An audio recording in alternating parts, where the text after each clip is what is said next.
All right, hello everyone, and peace of Christ to all of you. Please invite your friends and tell them that we are here live on air. Uh, yesterday we have some Muslims who called us to supposedly refute the horrible mistake in the Quran where Allah He ordered the angels to bow down, but yet He is upset from Mr. Devil. And the Muslims, they post for us videos from Zakir Naik, and actually all of them, they are copy paste. Nobody is even check out what this Zakir Naik is talking about. It's not a problem to be ignorant. The problem is to believe that you are smart when you are being ignorant. Why the Muslims check out how valid what those people they say to them, like Zakir Naik. Why you need someone like me, and I am a Christian, I'm no Muslim, to tell you how stupid what Zakir Naik said. Why you as a Muslim cannot find what is wrong in what those people say to you. You copy whatever they say to you, you paste whatever they say to you, and no one wanna use his brain. So someone he posted a video in the comment about the video we speak about this topic yesterday, and the video has the answer of Zakir Naik. I cannot play it because I don't want anyone to claim copyright over it. You know the Abdul, they look just for a reason. However, Zakir Naik, who don't speak Arabic, suddenly he became a grammar teacher in Arabic.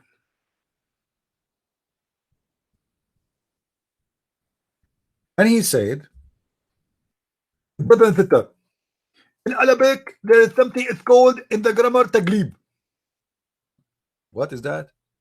Taglib?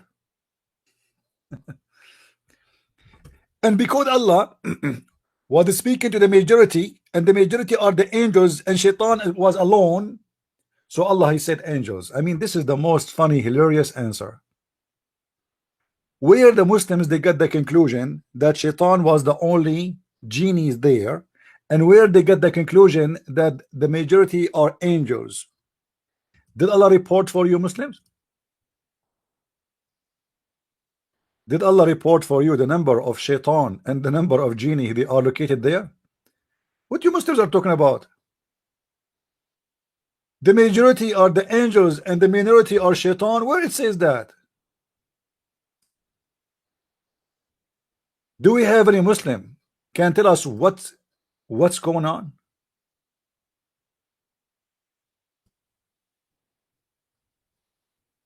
Majority and minority?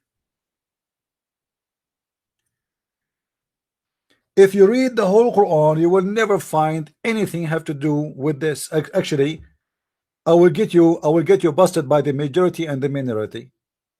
Allah in the Quran speak to the Muslims always as male. Always as what? As male. Rarely in the Quran you will find the Quran mention like male believer and female believer in the same verse. Mostly Allah speak to men, and we can prove it easy. If you go in the Quran,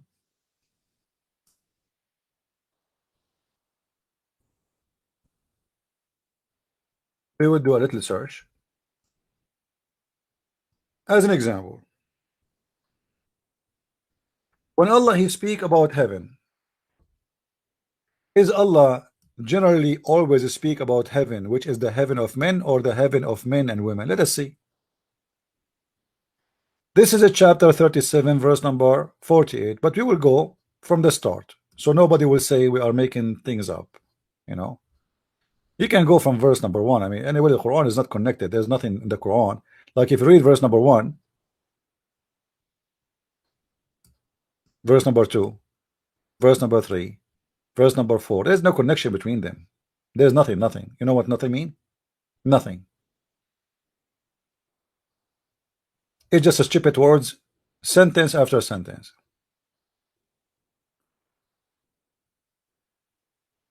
And then the Quran starts speaking about heaven.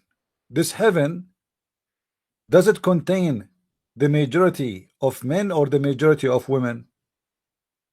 According to Muhammad, in the hadith, most of women in the earth, they will go to hell. So they are the majority in hell. But according to the Quran, that every Muslim, he will get many virgins. The Quran never speak about a Muslim getting a wife in heaven. The Quran speak about a Muslim getting many women in heaven. And beside them will be women nobody touch their vagina. Not what chest, mama. What chest? Where chest? Where is the word chest? Jailed in their tents. Beside them, what about the women? Is that for both the men and the women? If the logic is, if the majority are men, we speak to men, huh? Well, that's mean Islam have something missing in it, because the majority who are in heaven are women, not men. However, the one who is promised to go to heaven, obviously they are the men. So can I say here, Allah is saying to men and women that you will have virgins, females? Actually, the stupid Zakir Naik, when they ask him about the word hur, he said the word hur, brother, hur is a plural name. It can be male and it can be female. Like, what the heck? The Quran said that those females, nobody broke their private part skin. Nobody did. What do you mean it can be male and female? What this guy is talking about?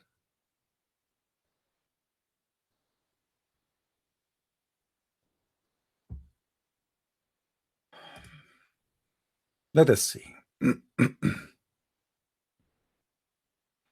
All those verses in the front of you speaking about what Allah will give to the male. Read with me carefully.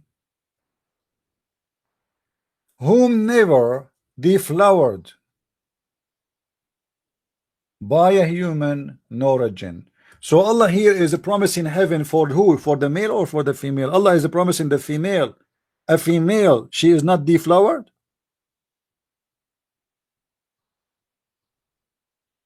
You know what I mean?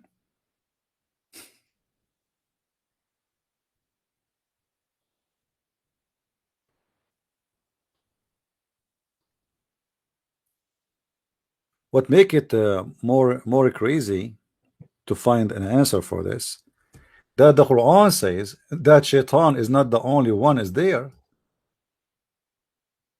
You know, if you read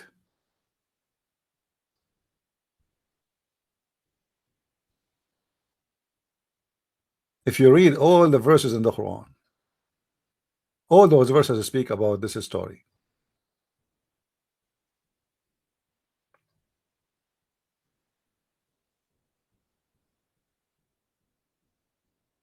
Especially this verse, chapter 18, verse number 50.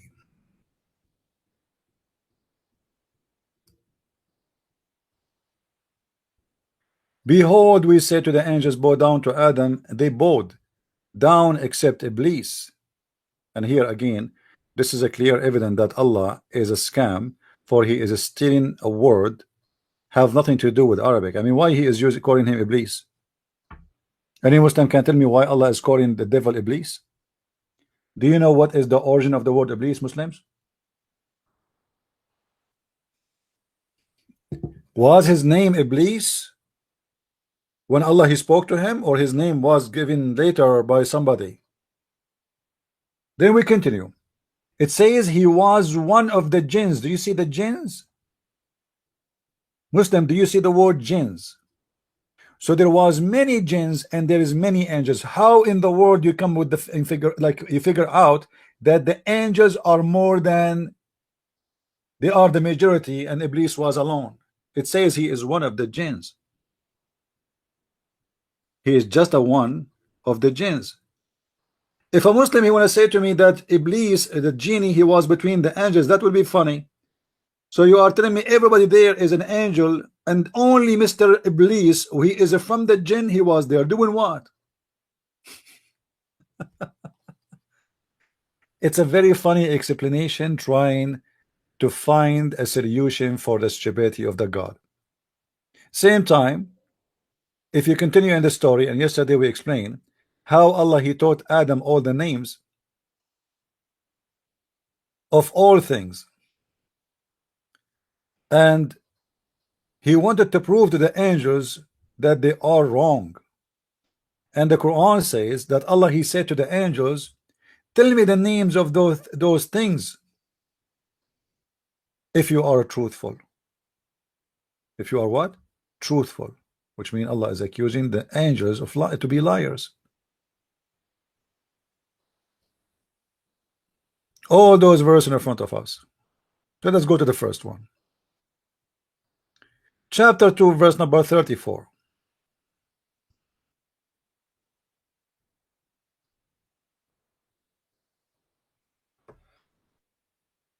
I'm going to go over the story of Adam today so we can laugh together about how many contradictions in the story of Adam.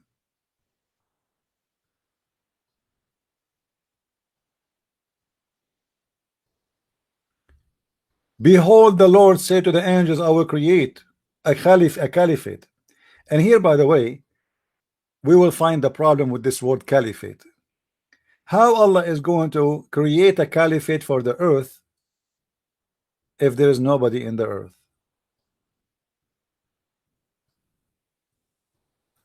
This is why there's a big part of the Muslims believe that there was people in earth. If you go to the book of Ibn Kathir,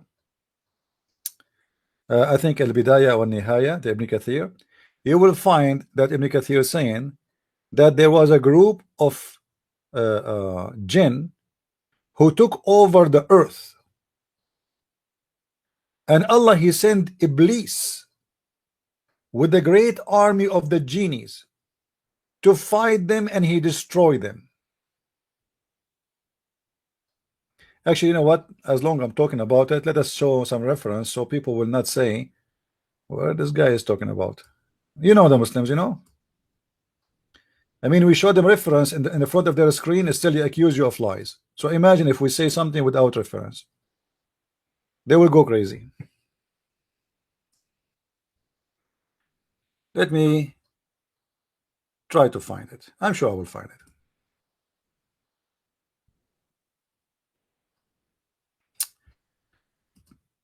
Let us see where we can find that.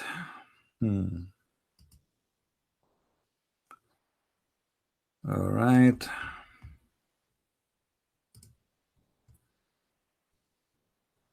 Okay. If anyone can help me to find the book of Al-Bidayah and Al-Nihaya of Ibn Kathir, volume number 1, the chapter of a creation of genie and the story of Shaitan. I found an Arabic link, but I would prefer if I can find an English one so we can read together. So if somebody can help, if somebody can search for the book of Al-Bidayah and Al-Nihaya, volume number 1, chapter of a creation of the jinn. Here you will see the story written by Ibn Kathir. By Ibn Kathir. Let us go down.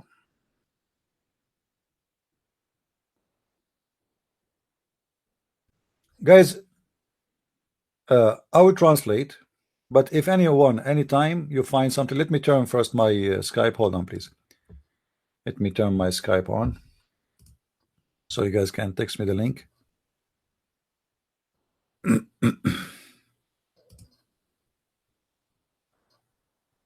Because in English, for sure, it's better, you know.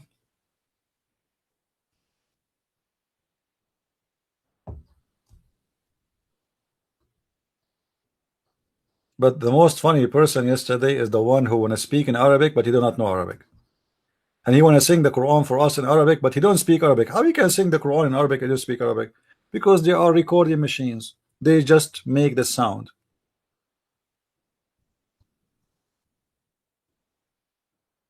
All right, we are logging in Skype.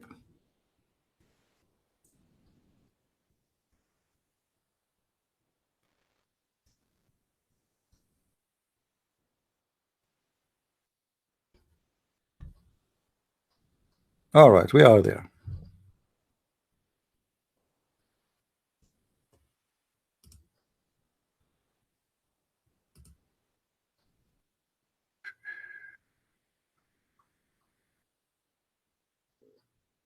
Okay.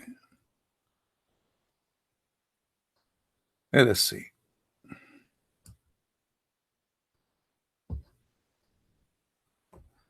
Look like we have Mr.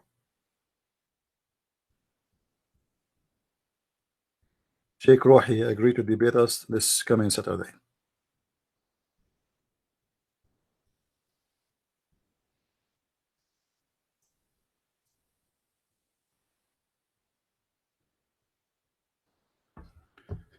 All right. For now, we have no choice but to go by the Arabic until we find English. It says here وذكر السدي في تفسيره. No problem, but if there is a reference, then give me the article. If just article, we do not need it. I want Ibn Kathir. Anyway, and it's mentioned in the tafsir of As-Saddi from Abi Malik, from Ibn Abbas, from Ibn Murrah, from Ibn Mas'ud, from the companion of the Prophet. When Allah he finished creating what he loved, he left himself up to the throne, and he made Iblis, Shaitan, the king of the world. He's talking about the earth, and he was from a tribe from the angels. Like, what the heck?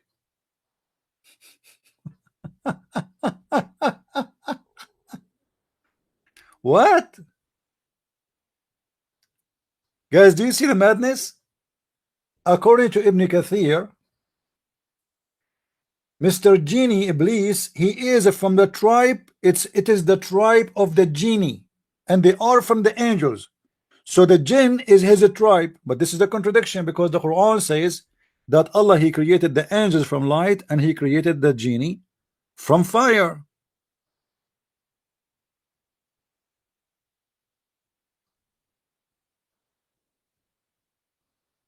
You know what I mean?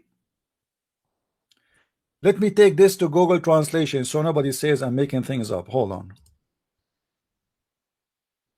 Sadly, we don't have it in English, so what we can do? Google Translation. All right. In front of your eyes, I'm going to copy and paste. And if there is any Muslim, he have the courage and the knowledge, he dare to say I am lying in the translation, please let me know. Copy, paste.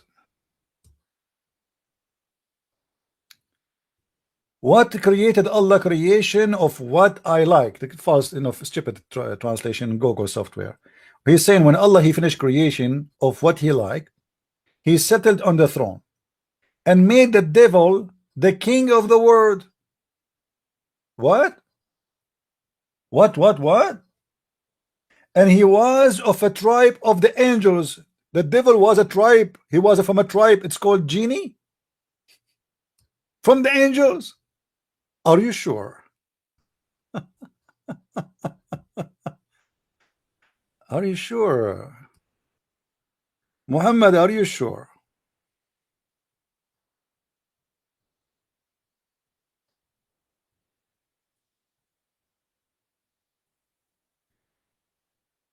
And here he continues saying, but they called the jinns because they are the reservoir of paradise.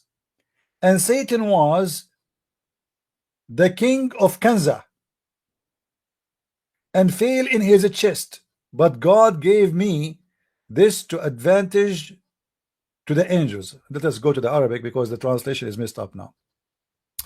So here it says, the correct translation, and they've been called genie, for they are the warehouse of the Jannah.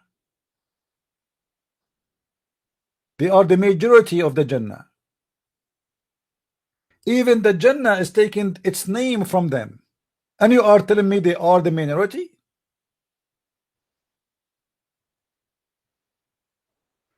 You know me? Do you know, guys, what I'm saying? Even the word Jannah in Islam is a name taken from the genie. So in the Jannah, where in the name of the Jannah is the name of the genie, there is more angels from the jinn.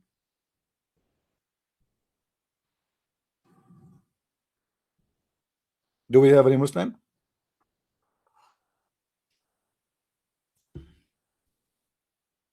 And then continue saying, and Iblis with his kingdomship, he was a warehouse master, and he said to himself, Allah, he gave me more and I want more from the angels. Ibn Abbas said that the genie, when they did mischievement in the earth and they did shed blood, hold on, Muslims, the genie shed the blood of who? If there is no human yet, blood of who?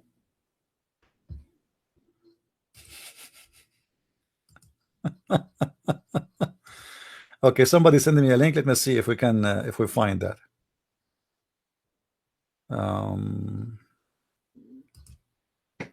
All right, this website kind of funny, but we will try.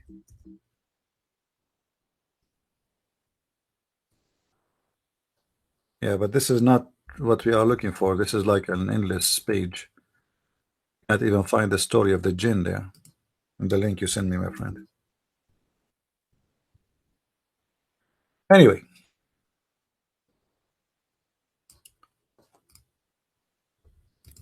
so the genie, when they do mischievement in the earth and they did bloodshed, Allah he sent to them Iblis, and he have an army of the angels. Look. Shaitan is the leader of the angels. Allah sent Iblis with an army of the angels, and they killed the genie who did mischievement in the earth. And they kicked them out. They killed many of them, and they kicked many of them out of the land. What is that? I mean, they kicked them out of the earth, and they send them to islands and in the seas. If supposedly the islands and the seas are not in the earth.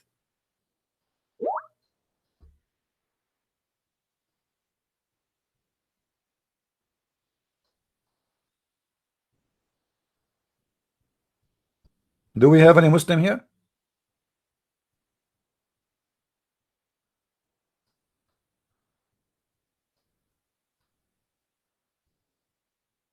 And then they continue saying, and here you will notice how things is messed up in Islam. Ibn Hatim said and Sa'id that Iblis, his name is Azazil. Azazil is a name coming from the legend of the Jews. Let us say it is exist in Judaism, but there's many stories about Azazil as part of the legend of the Jews. And he was one of the most high angels, from those who have 4 wings. Ibn Abbas said Iblis, he was one of the honorable angels. But this is always a contradiction for everything in the Quran, because the Quran says he is not from the angels, and he is from the best of his tribe. those people having children and kids already in the heaven having sex. And he was a guardian, warehouse guardian of the guardians of Allah. If.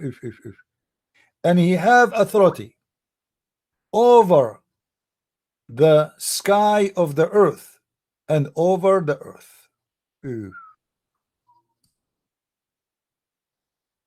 Ibn Abbas said, Iblis, he used to control what is between the sky and the earth. And this is reported by Ibn Jarir. Qatada said, Iblis, he was the head of the angels in the skies. Look how the contradiction. Every line is a contradiction. Al-Basri said, there was none of the Malaika,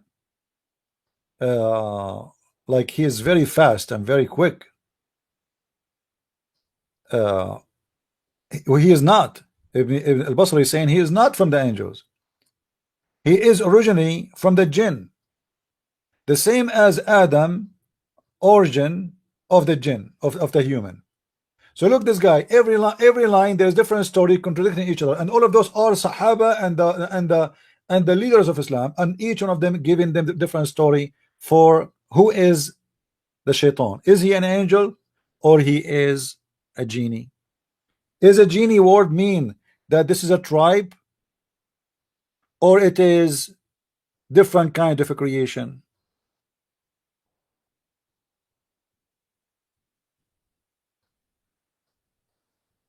This is how much they are confused.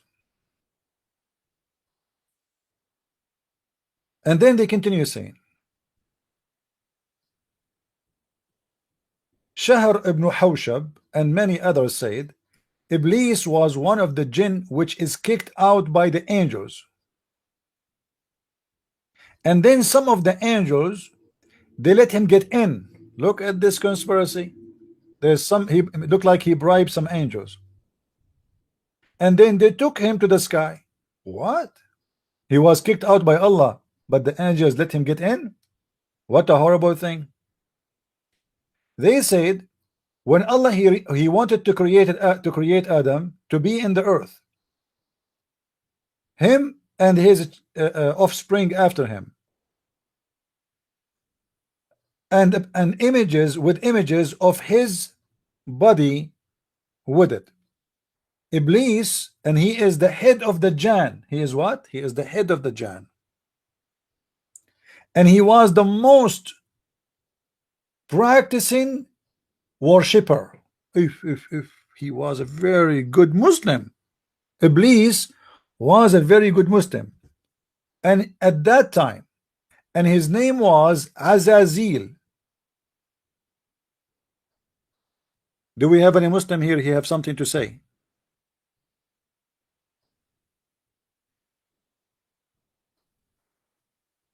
Anyone oppose what we are saying? Mayday. If there is any Muslim, he don't agree.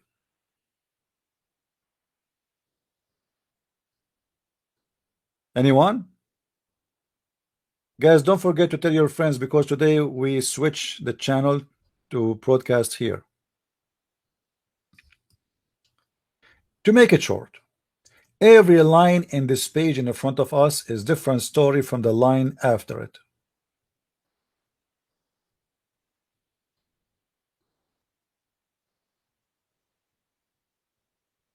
This is Islam.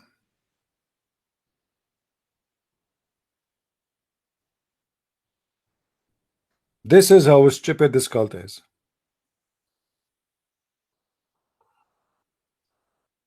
One scholar, he says Shaitan is an angel. The other scholar says Shaitan, no, is not an angel. He's a genie. One scholar says that Shaitan is one of the angels and his tribe is a genie. They are very confused. If we go to the hadith and try to find some answers, what we will find?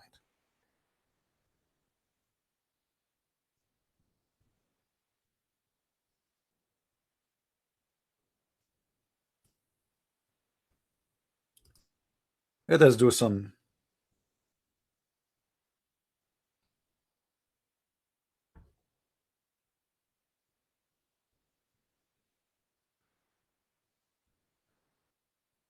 Okay.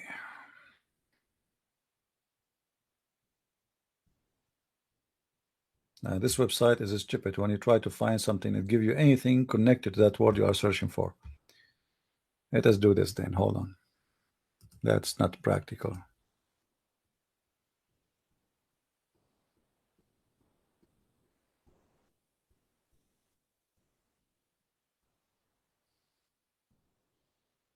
All right, let us see.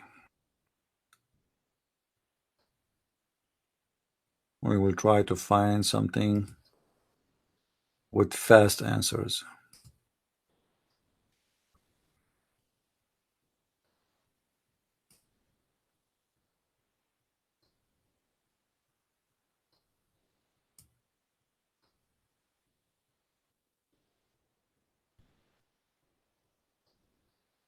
Hmm.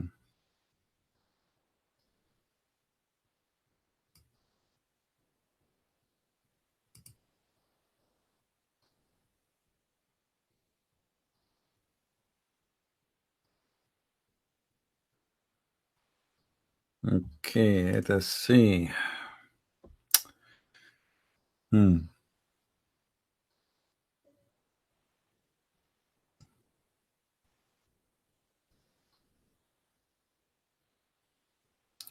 Yeah, but I do not want the maybe this book here, the PDF file. It might be illegal. We don't know because Muslims, they post books online for free. It's illegal.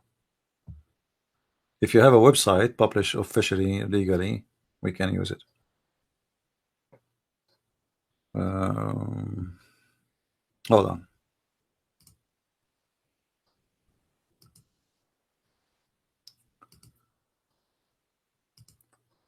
We will find a solution.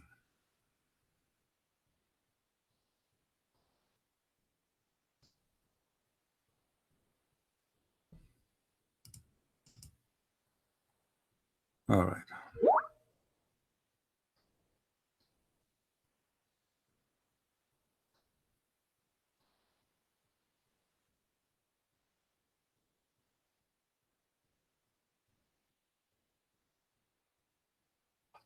Look what Muhammad he said about the genie.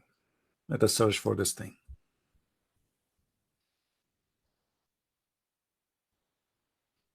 Allah Messenger said, "Don't perform stinja with dung nor with bones." Muhammad and his followers, they used to clean their ass with dung and bones. Muhammad he told the Muslims that the genie food is that they eat shit, excuse my language, and they eat bones. And the funny, Muhammad he called them that this is the food of your brothers from the jinns, which means this is the food of the Muslim genie. Remember here, Muhammad is calling those Muslim genie. Those are the brothers of the Muslims. Oh, sorry, no screen. Okay, hold on. All right, you see it now. Jami al-Turmudi, Allah Messenger said, don't perform istinja with dung. Don't clean your ass and clean yourself with dung nor with bones. For indeed it is the food of your brothers among the jinn. So those are Muslim genie, and their food, halal food, is, excuse my language, shit and bones.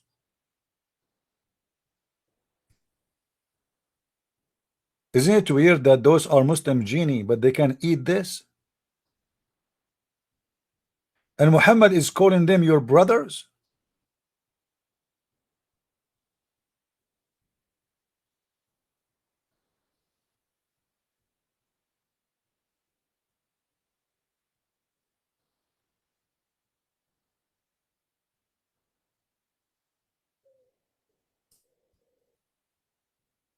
Let us see more reference.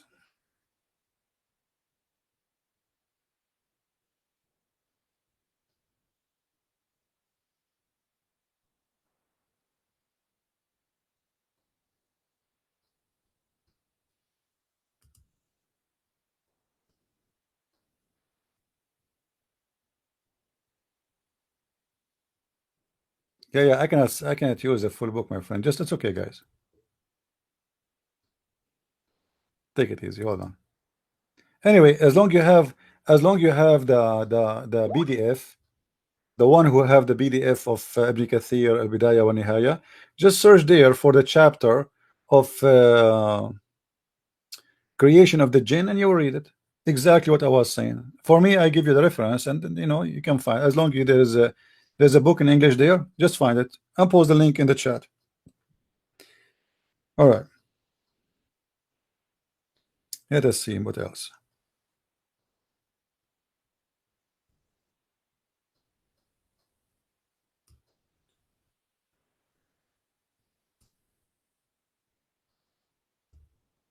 If we ask the Muslims, do the human, I mean the human, they die, right? But do the genie and the human both they die? What the Muslims they will say?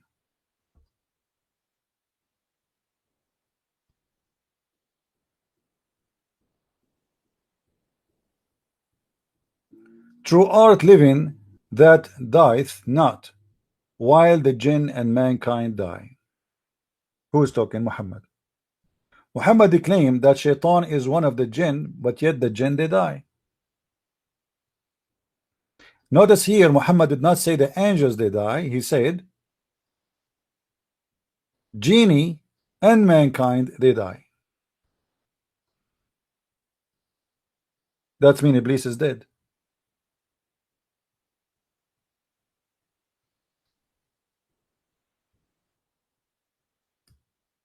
There is a story of a guy. His name is Surraq. Let me see if I can find this hadith here.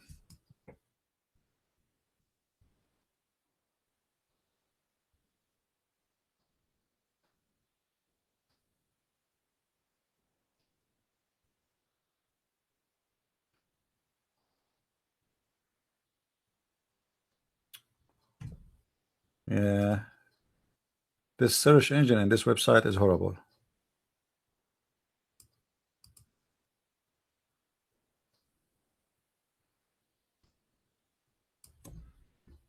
Let us see if we change the text.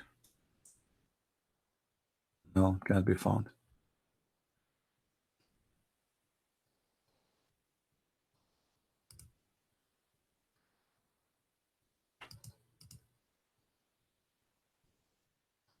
Anyway, you remember we showed you before that Shaitan, he laid 10 eggs, and then from every egg there is 70 Shaitan, and Shaitan they come out, and which means at the end of the day there's more than 700 Satan is, let us say, born every day.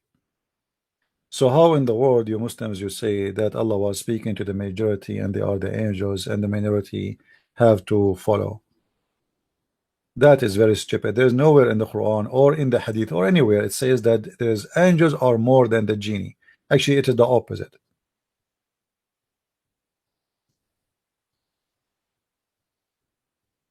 It is the opposite. And I'm talking according to Islam.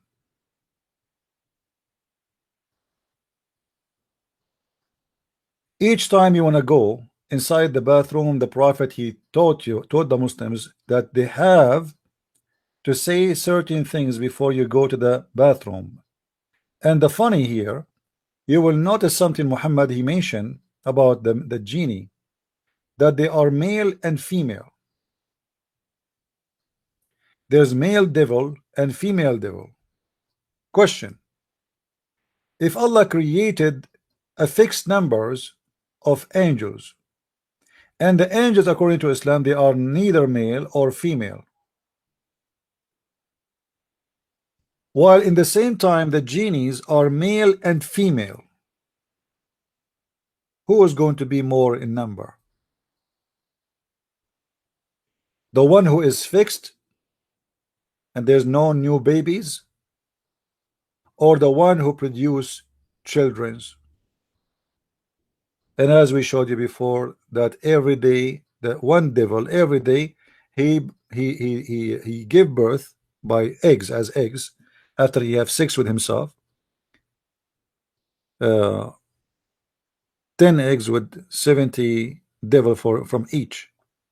And from those eggs, every egg produce male and female, which means the first shaitan he was doing that. After that, the rest they are male and female already. So if every shaitan he can produce 700, that's mean every one individual, male and female from those shaitan, they can produce a day 700 shaitan.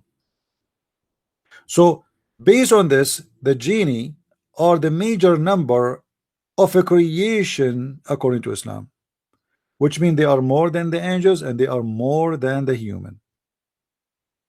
There's no human can make in one day 700 child. Shaitan he can do that. If we continue,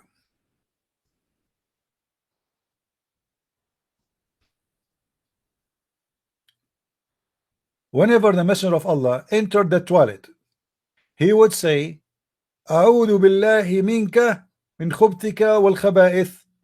I seek refuge with Allah from the male and the female devil. How in the world and why in the world Muhammad is afraid of the female devil?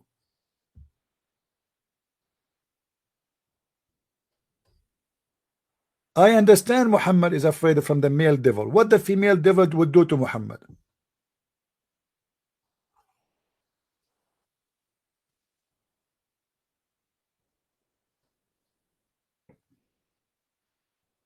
Any Muslim can tell me?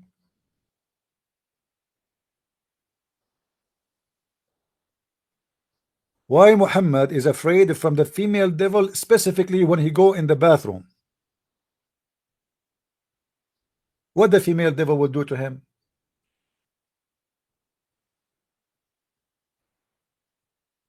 Any Muslim have a solution? What a person do in the bathroom, guys? What bathroom is talking about? This is the toilet, right? It's a place where you do relieve yourself. So Muhammad now is going to uncover his ass. So what is the worry of Muhammad? Any Muslim can tell us what the male devil will do to Muhammad and what the female devil can do to Muhammad in the toilet? Yeah, actually, the Muslims, by the way, they have descriptions of the female genie. They say that if a Muslim man he see a woman and she have a very long dark hair, she is a genie. You know, like some women they have a really long hair, like her hair, let's say, touching her knee. They think she is a genie. This is not a human.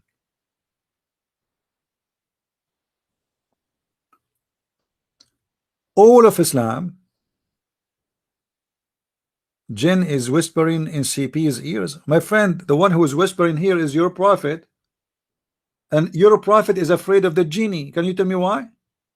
This is a prophet of Allah, yet he is scared to death to enter the bathroom without making a prayer before he entered the bathroom, asking Allah himself defense inside the bathroom. Isn't it this is enough to prove that Muhammad is a false prophet? Where Muhammad is going? Is he going to war? He is going inside the bathroom.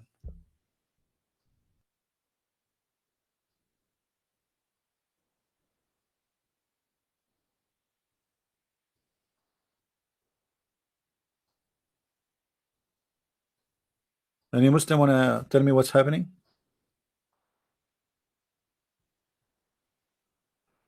I am going to the bathroom. Muhammad, if to go in the bathroom, Muhammad is making a prayer asking Allah help, Allah himself to what Allah will do inside the bathroom. What are you talking about? You are going in the bathroom, you will take off your panty, Muhammad. Why you are terrified to take off your panty in the bathroom? And why Muhammad is not worried about the female genie when he is in the bedroom? Do you really Muslims believe that genie they live in the bathroom?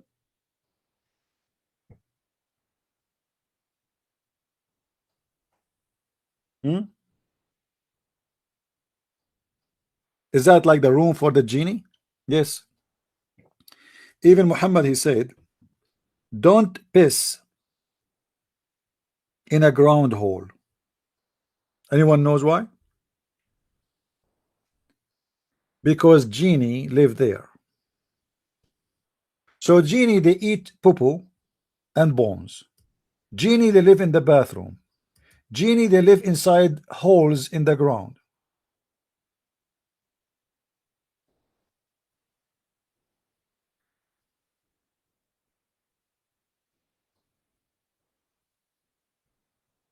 Let me show you the hadith about that.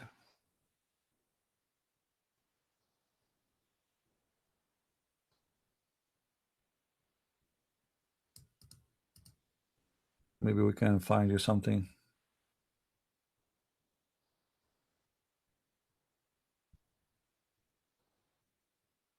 This man is a madman. You know, it is.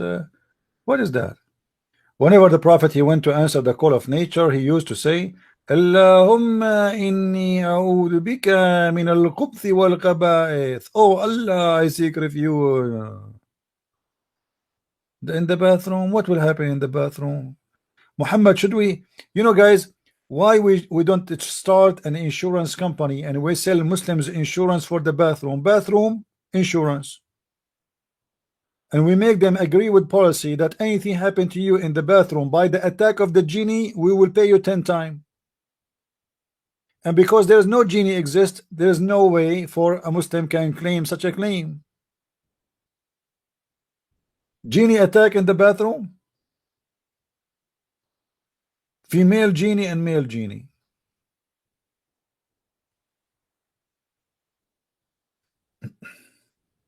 Let us see. This one we cannot find it.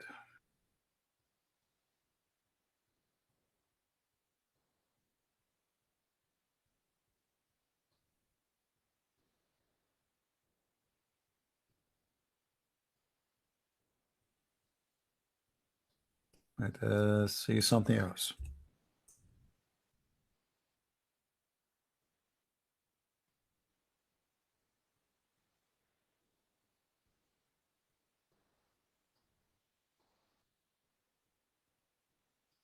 And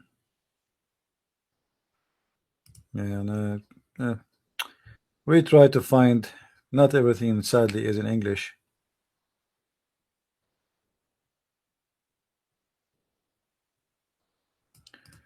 Let's go to the Quran. Try to find something funny in the Quran about the genie.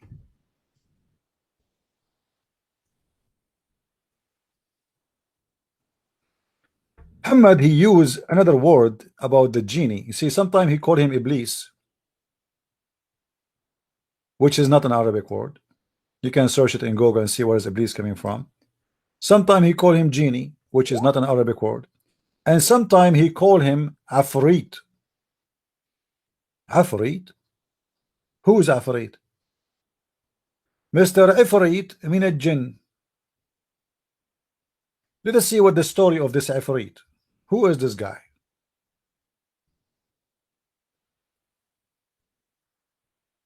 Said Ana Ifrit.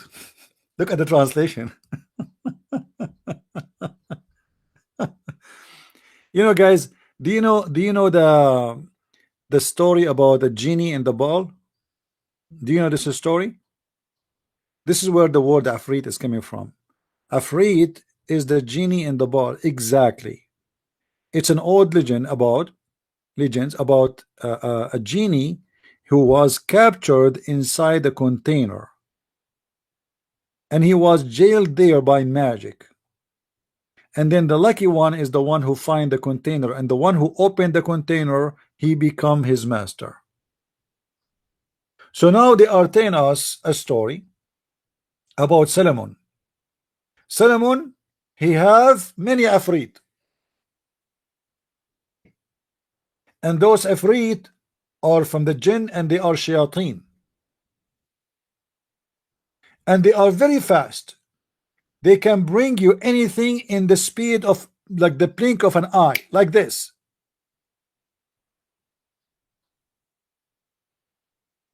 Guys, look what Abraham said. Abraham is a Muslim. Guys, did you see what Abraham was said? Abraham is a Muslim. Let me show you what Abraham said.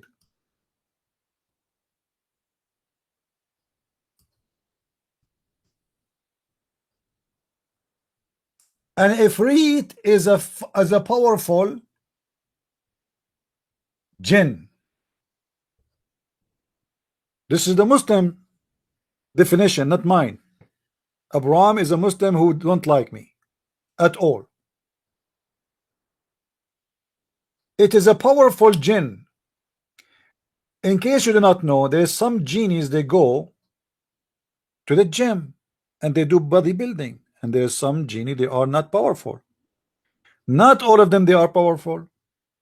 All of them are very powerful, by the way, but I mean there's some they are more powerful than the others. So Afrit sound like a rank in Islam, according to this Abdul. When you say this genie is a Afrit, it's mean like he is special forces. Is that correct, Mr. Abrams? This is a special force genie. Is he a commandos? Yeah, but is that a special force genie?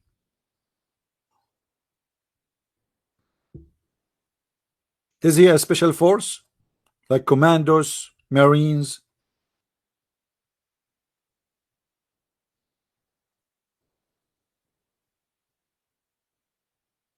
Let us see what we can find about this in the hadith about Mr. Afrit. Genie in the ball.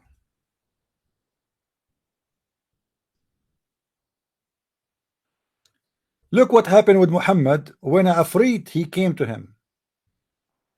You see here in translation they say a strong demon from the jinn. That's false translation.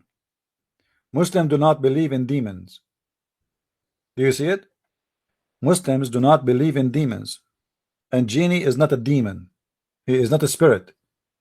He is a creature who eat and shit, and he have sex, not demon. Here it says Ifrit. Ifrit, not demon, liars. Ifrit.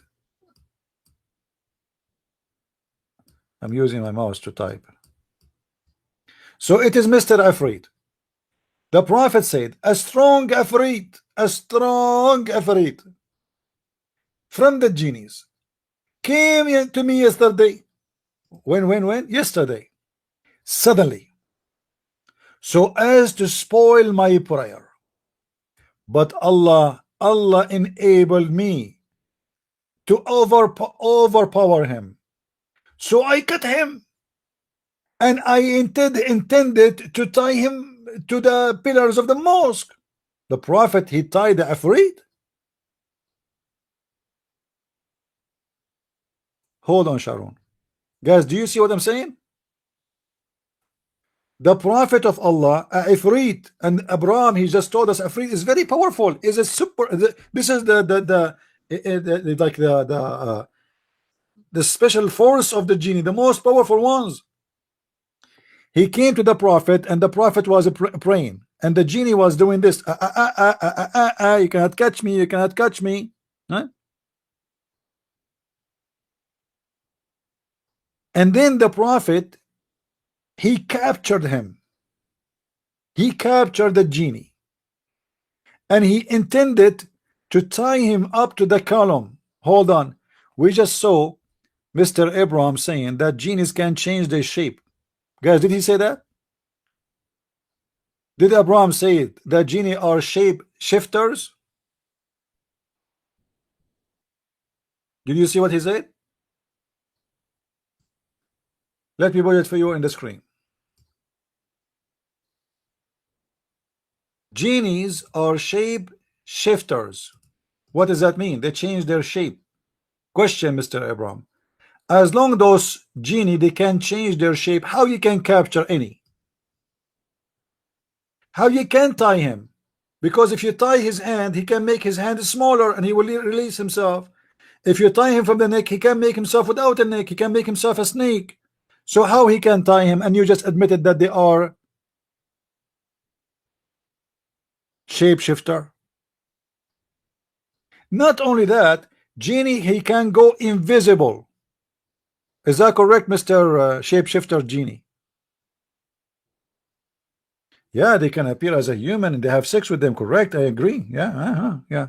But let me ask you, isn't it you Muslim believe that genie can go invisible and nobody can hold him? He can go through walls. So how Muhammad he captured this guy? Isn't it the Quran says, يَرُونَكُمْ وَلَا تَرُونَهُمْ? They see you but you don't see them.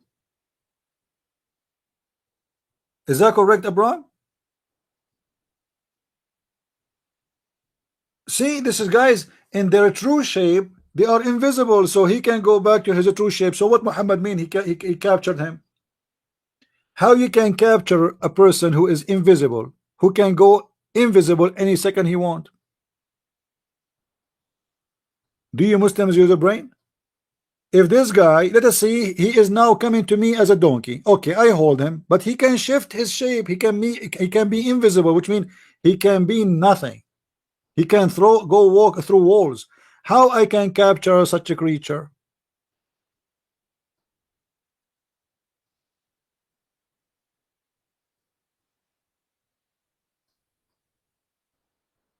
Any Muslim?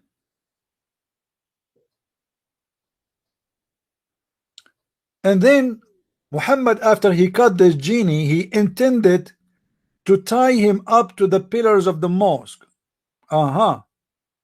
So that all of you might see him. What a wonderful act. The Prophet, guys, now finally he cut a genie and he is going to show all the Muslims the genie. They never saw a genie before. But look what happened. Unbelievable. I remember the invocation of my brother Solomon, and I grant me a kingdom such as shall not belong to any other after me. What does have to do with capturing the genie? You captured the genie and now we want to show him to the Muslim. What Sulaiman he said in the Quran have to do with this? So the Prophet, he let him go.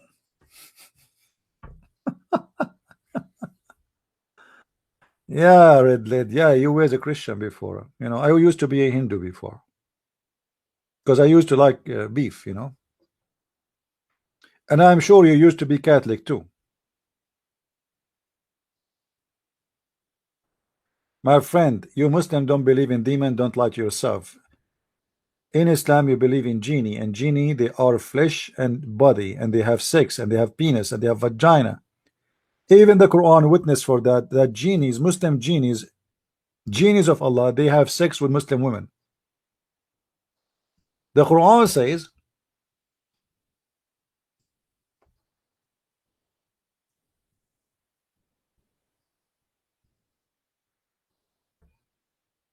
chapter 55, verse number 56, that genies, Allah will create for you women who no genie or neither man broke their virginity skin.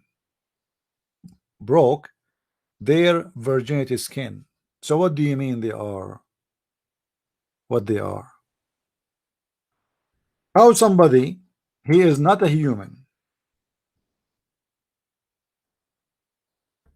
he can have sex with the women?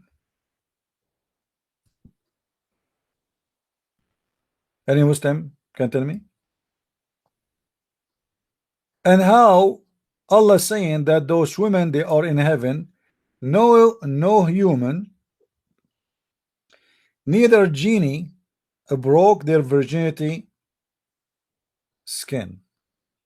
I thought there's no genie in heaven and there's no human in heaven. Who is going to break their, what does that mean? Any Muslim can tell me?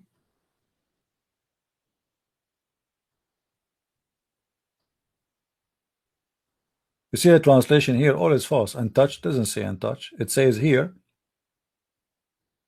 no genie, neither man, has opened their hymens with sexual intercourse. Do you see it? That is a clear evidence that the Muslims believe that Muslim women, they can have sex with the genie. This is why if you go and search in the web, you will find tons of articles made by Muslims speaking about a Muslim man or Muslim woman having sex with a genie. Actually, Muhammad, he said, before a man he have sex with his wife, he have to say a certain prayer, otherwise shaitan will round himself around the penis of the man, and he will be the one doing his wife.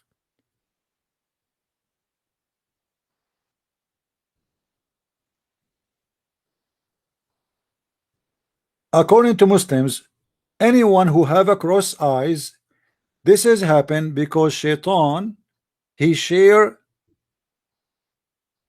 the women with the man. When the man is going to do intercourse, shaitan, he wrap himself around the penis of the man.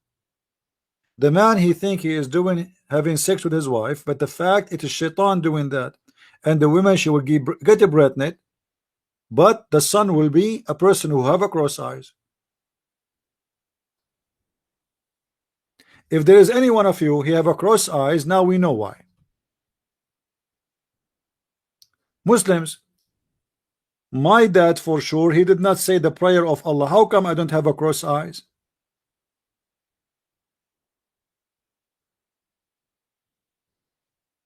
Any Muslim can tell me?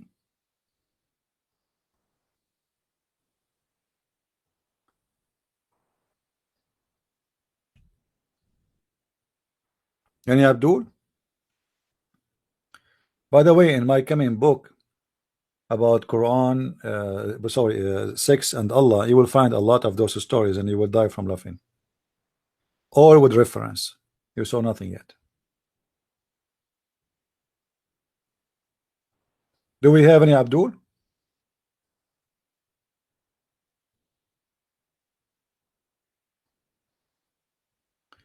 According to Muslims, there is many kind of genie.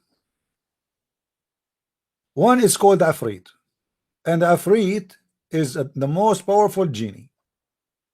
Then the second part is the one who they are stupid, and those are called Sufaha'ul Jinn, which mean the silly stupid genie. Those are the one who hurt a human being and cause them diseases like being possessed or have epilepsy.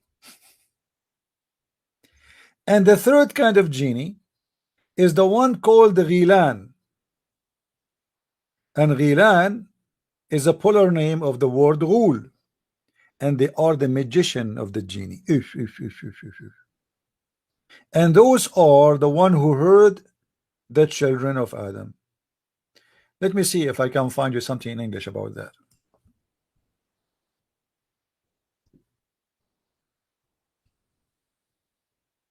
Okay.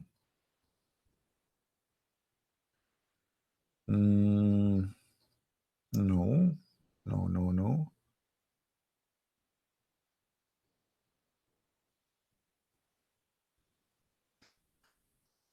Oh, hold on here. I found something actually I should mention.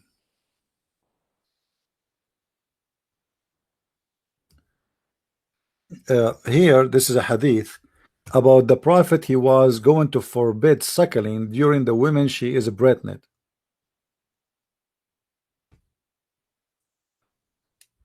Why the prophet he want to forbid that? Because he was afraid that this will cause a problem. You see the superstition of Muhammad. But then he noticed that women from the Greek people, the Roman and the Persian, they are doing that and their children are fine. So he decided not to forbid it. And this is again additional proof that Muhammad is a man who fabricates things. He make decisions based on nothing. Look at here. I intended to forbid suckling during women being pregnant, but I considered the Greeks and the Persian, and I saw that they practice it without any injury being caused to their children. So here is an example of Muhammad trying to make a law based on stupidity.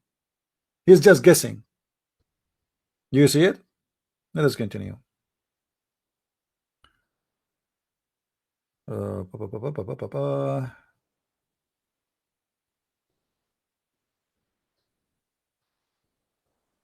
Look like we cannot find this one in English.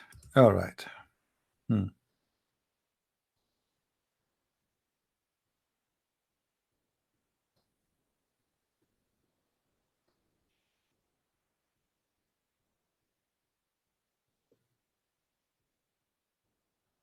Hmm.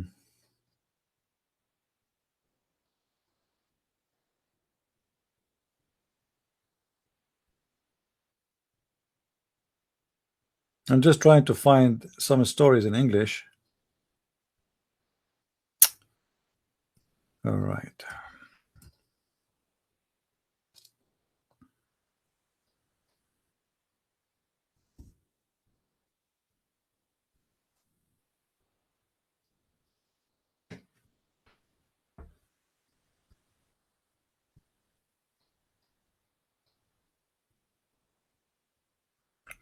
This website really is horrible. And if I keep flipping, I will hurt your eyes. Anyway, do we have any Muslim want to say something? If there is any Muslim want to say something. If we go back to the chapter we were reading from about Adam and the angels, we will find something very funny. That Allah, he ordered the angels to bow down and he got upset from the genie, and we spoke about that. But there is something more funny. The story of Adam is extremely stupid. Let me show you. Chapter 2 verse number 36. We will go a little bit before it so Muslim will not say we are misquoting. If you see with me here, and behold, we say to the angels, bow down, and they bow down, not Iblis, he refused, and he was of those who reject faith.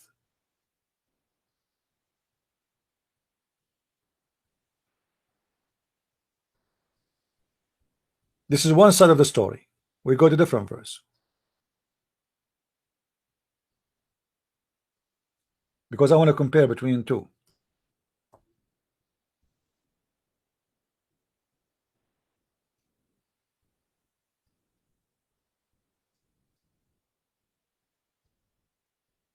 Chapter 2 verse number we mentioned here chapter 2 verse number 34 already, and now we will go to chapter, let's see, okay, chapter 7 verse number 11.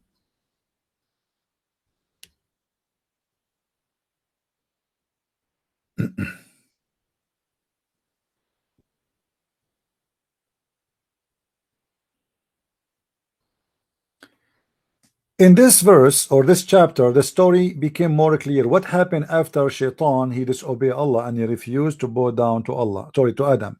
Read with me carefully.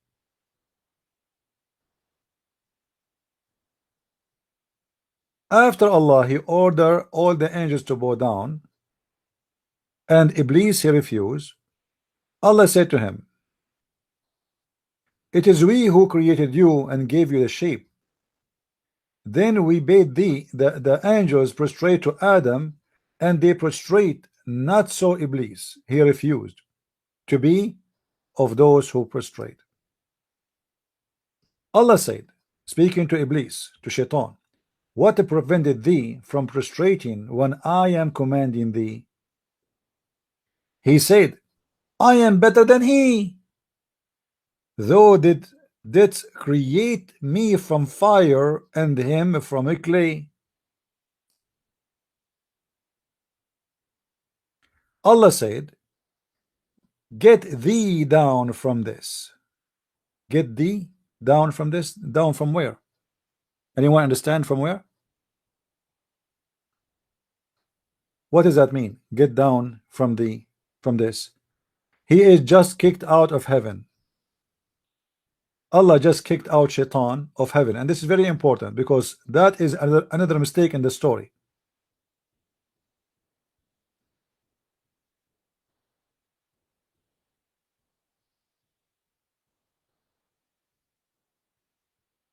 Any Muslim?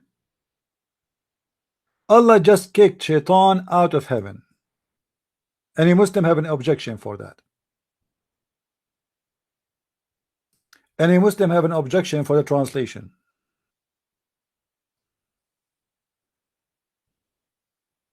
We can go right now and we can check the interpretation for this verse, and they will see they agree. Allah, he told Shaitan to get out of the heaven. This is a chapter 4, verse number 13. We can go to Ibn Kathir. Hold on.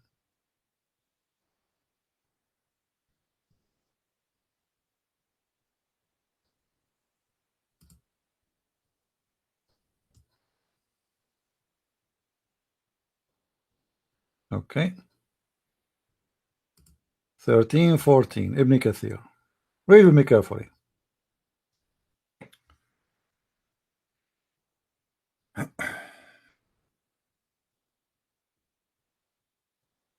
hold on. This is not, sorry, not 4. This is 7. 7, 13, yeah. 7, we made a mistake. God. All right. Get down from this, because you defied my command and disobeyed me. Get out. Get out from where? From paradise. Do you see, guys?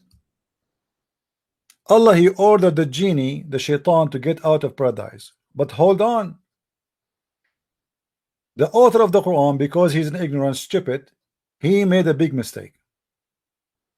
If we go back here in this chapter,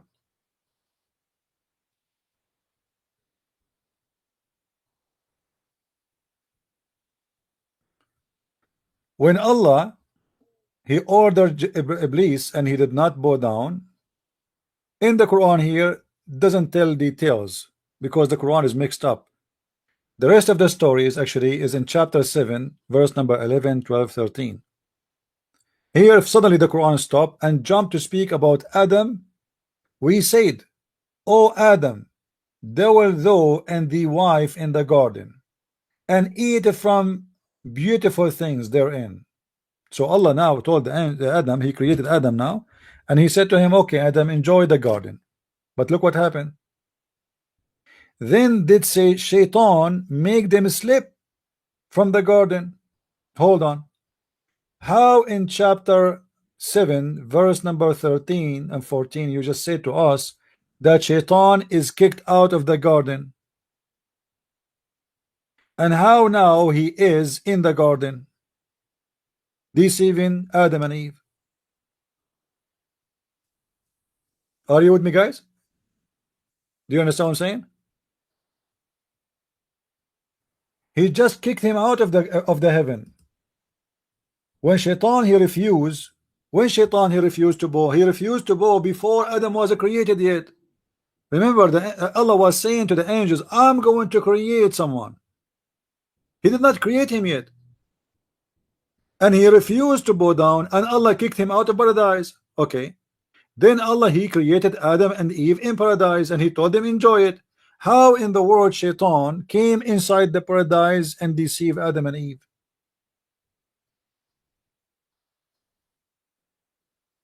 Any Muslim have an idea?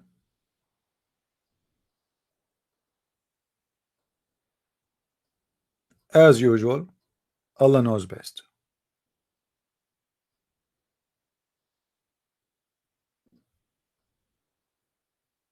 Any Muslim want to answer?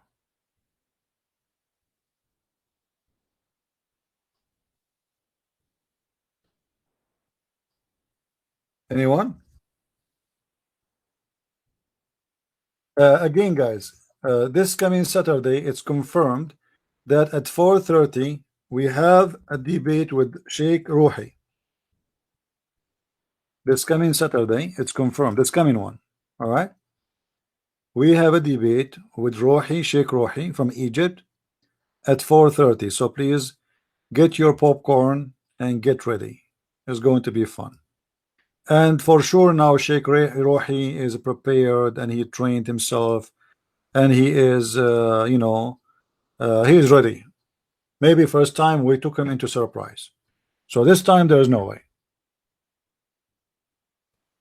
You know what I mean? This time there is no way. I mean, first time, okay, he was not aware of what's going on. Hello? Is that Aisha? Is that Aisha? What a kid.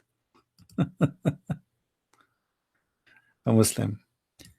The wife of the Prophet, at the age of 6, she became a wife. I will not be surprised if this is one of her toys.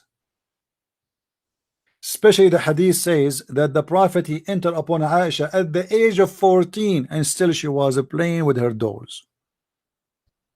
The poor girl, in the age of 14, she is playing with her dolls.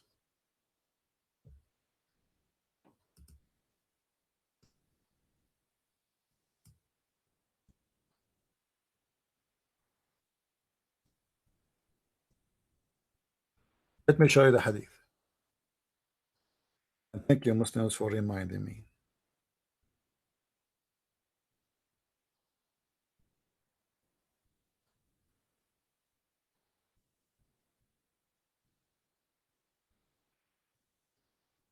All right, let us see.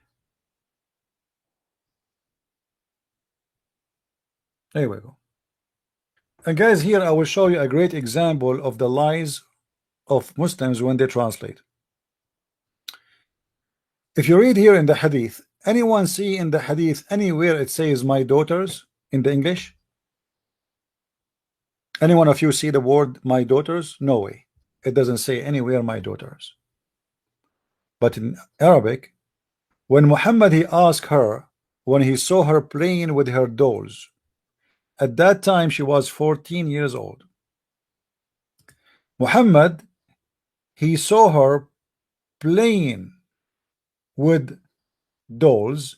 One of them have the look of a horse and the other look have the look of babies, and specifically girls. Muhammad, he said, what is this has on it? She replied, two wings. He said a horse with two wings. And this is where Muhammad he got the story of Sulaiman. She replied, haven't you heard about Sulaiman had horses with wings? You see, even the child Aisha, she heard this story. This is a very popular story learned from the Legend of the Jews. But here in the translation, there is something missing. The Muslim translate, when Muhammad he said, what is this? Muslim they translate saying, she replied, my dolls. That is not true. She did not say my dolls. She said my daughters. My daughters. Let me see. Let us get them busted. This is why you cannot trust a Muslim translation anyway, any mean.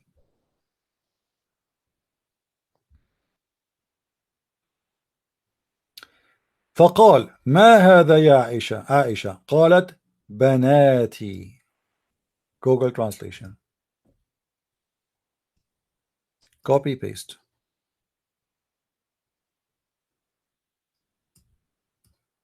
We have to delete first this thing.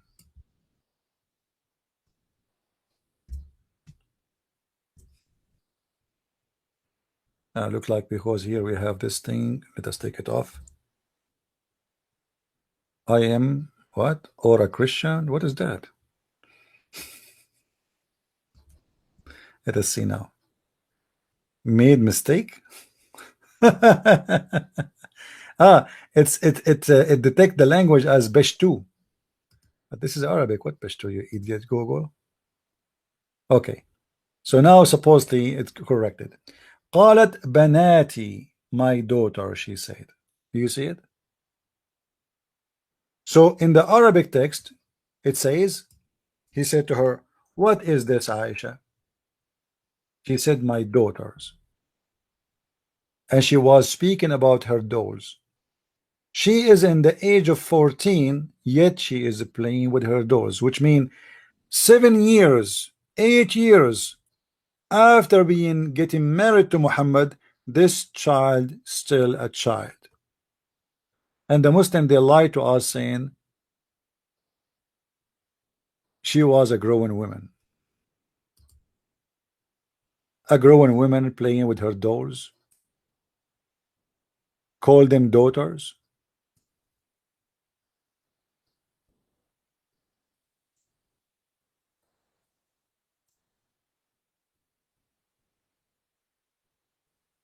Yes, the word bint mean a daughter, banat, daughters. But the question is, why in the Muslim translation they did not translate the Arabic? Because this is very embarrassing. The wife of the Prophet, I mean, isn't it even like now, after they try to hide the true translation, is it embarrassing that the Prophet wife, she is having dolls, she's a child? Like, are you fixing it supposedly now? So instead of saying my daughters about the dolls, you say just dolls?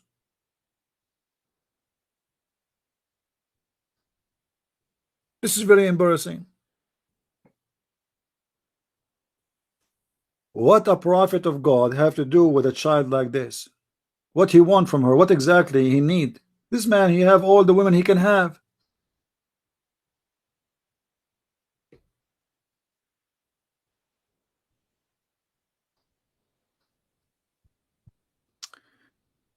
I want to remind people that's always to find any update about me. You go always to patreon.com, and then you will see there's a website. It's called minds.com. I have a page there too. You can check me out there and you can subscribe.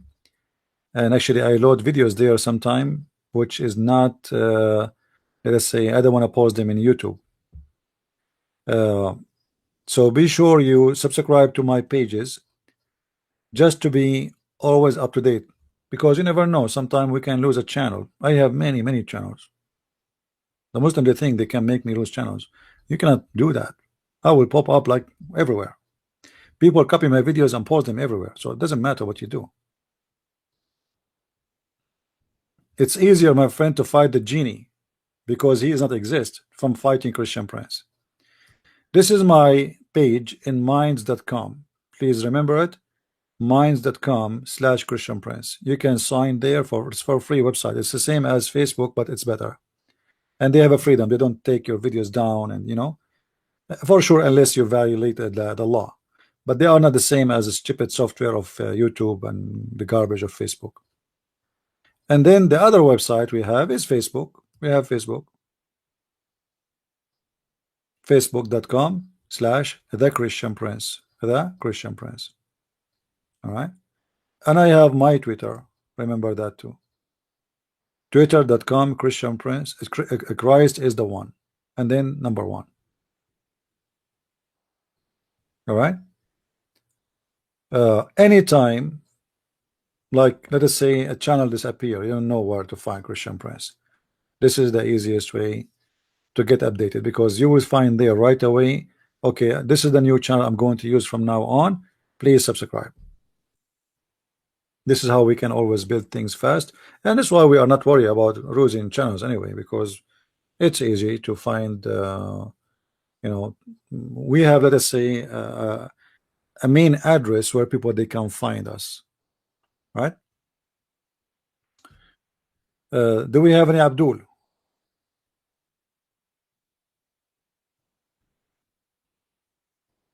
Any Abdul is around? No Abdul. Okay, well, sound good.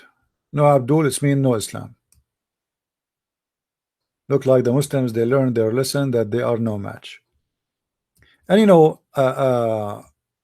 I hope that's this guy Sheikh, and actually I think this what will happen. I think Sheikh Rohi, he will debate me this coming Saturday, and then he will keep coming to debate me more and more.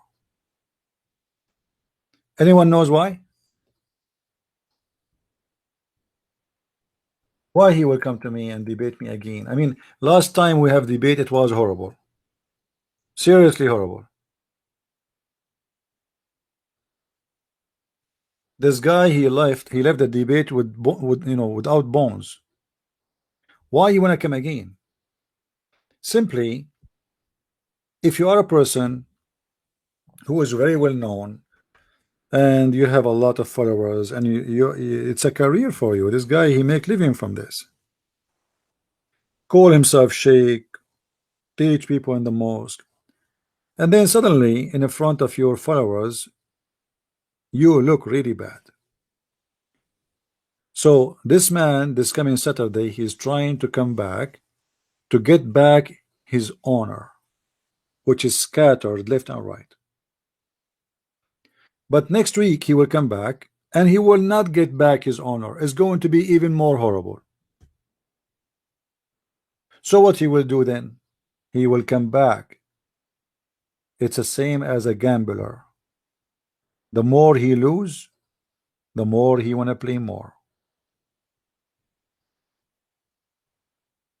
Yeah, he's a real sheikh.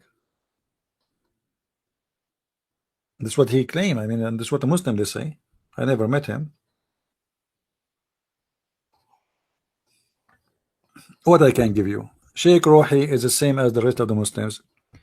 They are from the kind who says Allah knows best, and they are the kind who say something now, after 5 seconds they deny what they said. And he is of the kind who say anything will hurt Muhammad, he will play taqiyya. All of them, all the Muslims are the same. You know what? Let me tell you what is a sheikh in Islam is. Sheikh in Islam, as the Quran gives definition, is someone who know nothing. It's just someone who says I believe. Correct? Isn't it the Quran saying that? The Quran call the scholars of Islam is the one who say we believe, not the one who knows what they believe in. Read with me.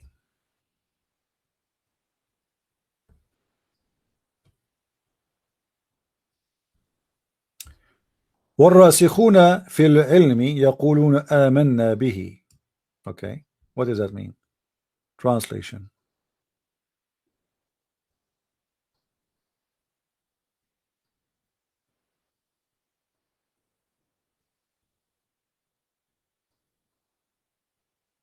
Read.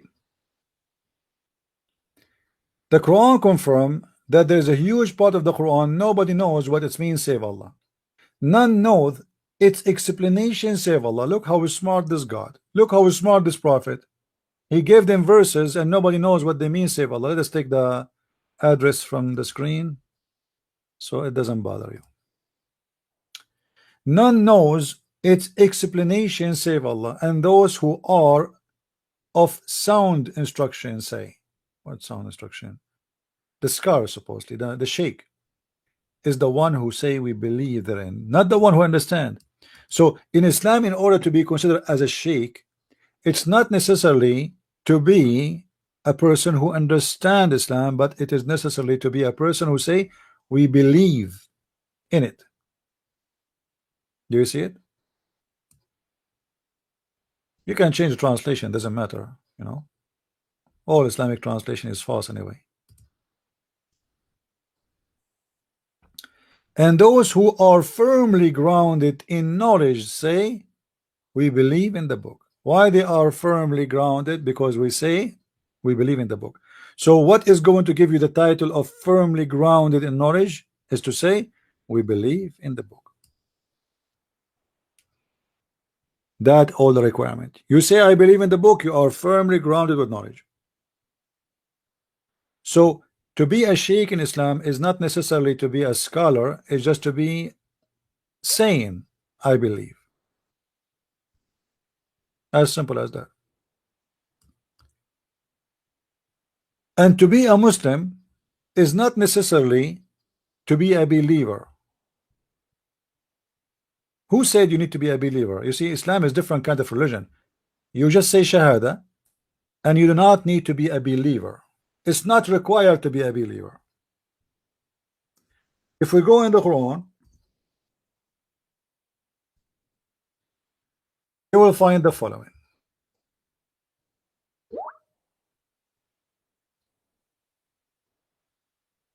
Hey, here we go. I just received an update from Renee. She is saying that Sheikh Rohi, he claimed that he is Dr. Rohi.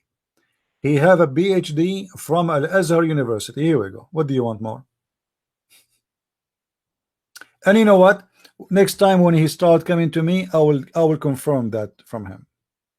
I will ask him. Did you hear him, Renee, saying that?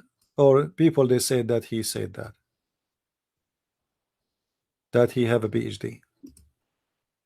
I will ask him anyway. Let us see here. All right. Oh, he told you. Okay. He told you in private, or he told you in the room? Because if he deny, I'm going to ask you to take the mic and tell him what he said. Get ready. Guys, read with me here. Okay, can you send me a snapshot of the private message? Can you send me a snapshot, Renee? Good. See, guys, she have a screenshot of it. That's wonderful. In front of us here, the Quran said, chapter 49, verse number 14.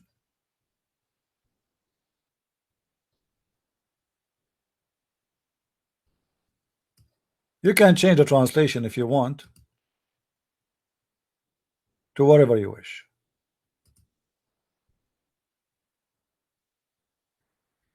The Bedouin says, the Arab Bedouin, we believe.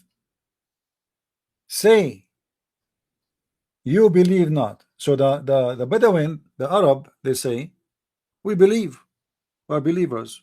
We are Muslims. We are believers in Islam. Muhammad, he gave them Quran saying, say, you believe not, but you only say, we surrender. Which means we became Muslims. You see, the word Muslim is not peace as they lie to us. It's a word mean you surrender. So those are people who they say we are Muslims, but they are not believers. Do you see it? Muhammad saying to them, don't say you are a believer, say you are a Muslim. Don't say you are a believer, say you are a Muslim, because they are two different things. A Muslim is somebody who surrender. A believer is somebody who believe. So it is not necessarily to be a believer in Islam in order to be a Muslim. As you see in front of us here, those are Muslims, but they are not believers. And the one who's saying that to them is Muhammad, God. Say, we surrender, don't say we believe, for faith never entered your heart. How in the world those people, they became Muslims, but faith never entered their heart? Because Muhammad, he gave them warning in a previous verse, saying to them, you are going to be called for a war with the Arabian Muslims, and we will kill you unless you convert to Islam. So those people, they, to avoid being killed, they says, okay, we surrender. And they told Muhammad, we surrender and we believe. He told them, I know you don't believe in me. Don't fool me. You don't believe. You are a Muslim. You are just a Muslim. And this is why Islam is a is a big is a big scam. Because how you can be a Muslim but you are not a believer? That means people are Muslims not because they believe in it. As simple as that. Guys, this is the snapshot from the phone of Renee. All right. I'm going to show you in the screen. So now Sheikh Rohi, I don't think he will say that unless he is really what he's saying. This is Sheikh Rohi in Paltalk. You are a doctor. I thought they said you are Sheikh. I mean, he answered, I mean I have a PhD. Well, he is a Sheikh. He is higher than, you know, if you have a PhD doesn't mean he is not a Sheikh. PhD is a person who is a Sheikh already. Sheikh is somebody have the authority to teach. PhD is higher because you can be a sheikh if you have if you graduate from Azhar University, like 2 years of study or 1 year study, you know. Uh, but here he confirmed that he have a PhD, so now he cannot. So she asked him, Al Azhar University. He said yes. Do you see it? So if he want to deny his own statement, that will be a problem for him. I don't think he will say such a thing because he know that she will tell everybody and everybody will laugh at him if he is lying about it. And he have his own private room and he have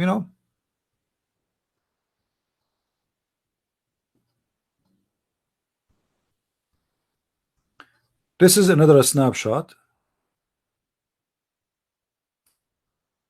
from the phone from Paltalk of Renee. She sent it to me.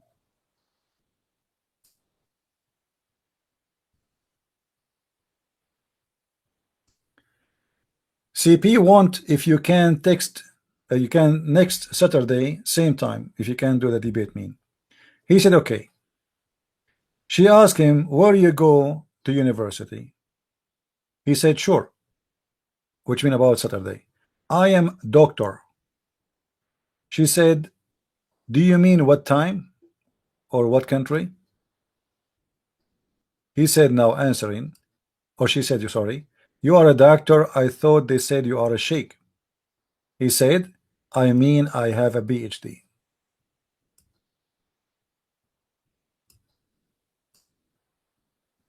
Do you see it? And the Muslims, they said that this guy is a setup, it's a theater. He is not even a Muslim. When the guy he have a PhD from Al-Azhar University, the Muslims, because he was totally destroyed in debating me, they claim now that he is not even a Muslim. I paid him.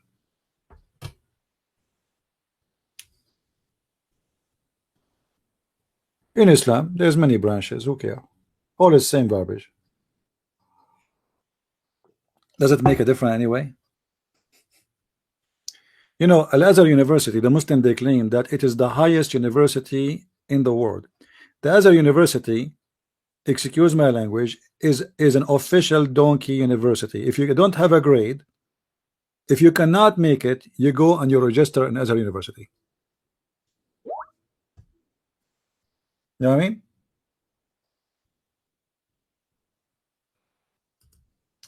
Rene, what about you? Ask him. Ask him if you have a website about him or something. Ask him. Why can I don't know even his real name. I mean, what his full name is.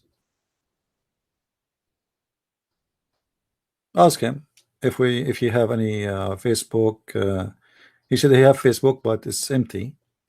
Maybe you have a Twitter. Maybe you have something. Ask him.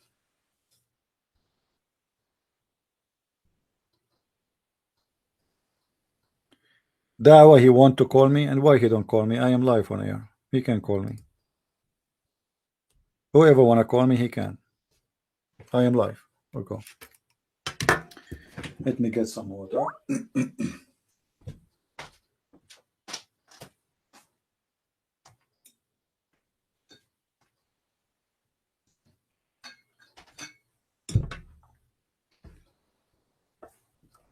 Do you need an invitation to call me?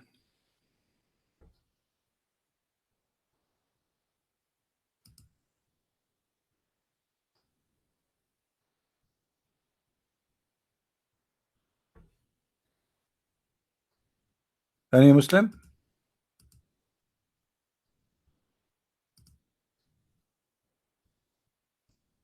See, we posted a video in the previous in Arab, sorry, in Arabian Prophet, and still people asking me, "Are you live?" Well, I posted a video there saying I am in the other account.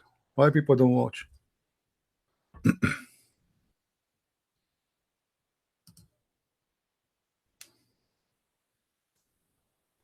Do we have any Muslim would like to call?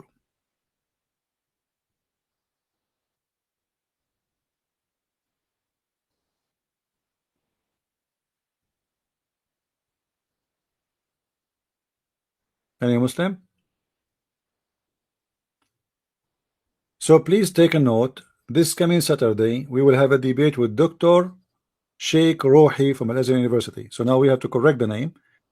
This guy, he have a PhD in Islam from Al Azhar University, and he is a sheikh. And that even make it better.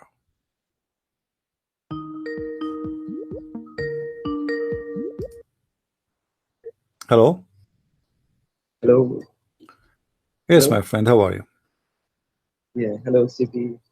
I was watching your content, but my question is a little off the topic. I've heard that banking interest is haram in Islam. Is that true? Well, interest is, Muhammad is trying to follow the Jews in many things, and interest is one of them, supposedly. But the Muslims, you see, what the Muslims they do, as an example, they say adultery is haram, right? Yes. But they allow to do called like a travel marriage, or a tourism marriage, or a student marriage. But this is adultery because you are marrying a woman for like a few weeks. You are a tourist going to Turkey. You don't want to stay alone. Mm. So what do? You marry and you call it tourist marriage. What does that mean? You go to a woman, you say, I am a tourist. I'm going to stay here for 2 weeks. I need a woman. I don't want to commit sin. A'udhu billah, a'udhu billah. I will pay you. Do you marry me for 2 weeks?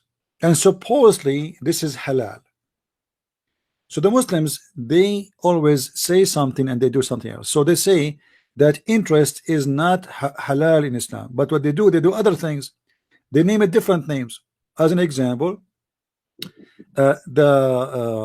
what it's called, Riba? the riba is the interest. They say the benefit of trade, the break of trade, the Mm. the win of trade. So the banks, they just give it different name Mm. to make it legal. It is the interest, but they give it Means different name. they also give and take interest, but theoretically they shouldn't. No. I mean, if this is a bank will go by Islamic law, all what they do, Mm. they just change the name of the interest. They don't call it Uh, interest no more. You know what I mean? uh, Yeah, yes, yes. like the dividend. They call, many names. There's tons of names. So they just change the name of it, and then it's became halal. Just don't call it riba. Don't call it interest of borrowing money. As long as it's not an interest, it is halal. So just change the name. And this is what the Okay, but Muslims why do. did Muhammad not permit interest? I mean, Muslims can do anything, but why did Muhammad not permit Because he interest? was trying to copy the Jews. So I think Jews take interest, but The Jews don't take interest not because they are following their book, because they are not. You see, the Jews who did the business of interest is not the religious Jews, is the one who don't care, Hmm. And this is why actually the banks was controlled by the Jews for a long time, because during the time the Catholic Church was in control, they forbid the Christians from doing any kind of business with interest. The first one who started the bank, it was a Jew who put a bank in the street. This is the bank. It's just a chair, table in the Hmm. street, and people they come and they borrow money from him. And because he was not a Christian, so he is not practicing against the law, because simply this was not allowed only for the Christians to do so. This is why uh, the major banks in the world are established early by the Jews, because the Jews, they got the opportunity of a job. Nobody can be in competition with them except them. It's like, if you go to Las Vegas, you will see many of the casinos owned by American Indian. hmm. Why? Because American Indian, they are people who they are native, and the government in USA, they decide to give them an exception so they don't pay tax. And because of Hmm. that, they have, I mean, a casino business for them is very nice business because they pay no tax. So all what they need to Yeah. do, they go like you, if you are a businessman, you want to open a casino, you go to an Indian man, you say, we want to register this in your name, and you borrow the money from me supposedly, and you open a casino, and you give me etc. From Hmm. the money you make. So uh, uh, always there is a reason for those things. However, Muhammad is just a person who copy. He is not. He is a follower. He himself is a follower. He is not a founder. Muhammad, he Well, apart from followed. this, what else did he copy? Huh? He copied everything. I mean, name one thing for me in From Islam. Judaism. What else did he copy from Judaism? As an example, did you see the Muslim when they do Hajj? After they do Yes. Hajj, they wear a hat, correct? Small hat in their head. Yes. But this is a Jewish Yes. hat. Don't you see the Jews, the Jewish hat, the small one in their head? Yes. Yes. Yes. Yeah, this is a Jewish hat. Yes. Where Muhammad he got circumcision from? From the Jews. Muhammad never circumcised. Never. He's not circumcised. And how do you prove that? Well, there's a books of history, and the Quran says, "Mutahhiruka." Allah Himself, He circumcised him. Why Muhammad don't need to be circumcised? Because supposedly Allah, He is the one who did circumcision for him. You know. Even Yes. baptism is exist in the Quran. Baptism, you see, everything in the Quran is coming from somewhere. Muhammad is a follower. He is not a founder. The only thing he found is verses about him, about his sexuality, about his money. But most of the other rules is coming from others, either the pagan Arab or the Jews or the false cult Christians, like the Nasara, you know, etc. Everything Muhammad he have is from. So where Muhammad got the black stone? From the pagan Arab. Where he got the Kaaba? From the pagan Arab. Where he got Safa and Marwa? From the pagan Arab. Where he got the house of the Shaitan? From the pagan Arab. Everything he have. Where he got the ablution? From the Sabian. Where he got Ramadan? From the He's Sabian. also copied funeral prayer from Jews. Everything. The funeral prayer. You remember the example where Muhammad he got the story of the punishment of the grave from the Jews. Yeah. You know, all those stories Muhammad he got them from somewhere. He have nothing of his own. The only stories about from his own, like if you go here in the Quran,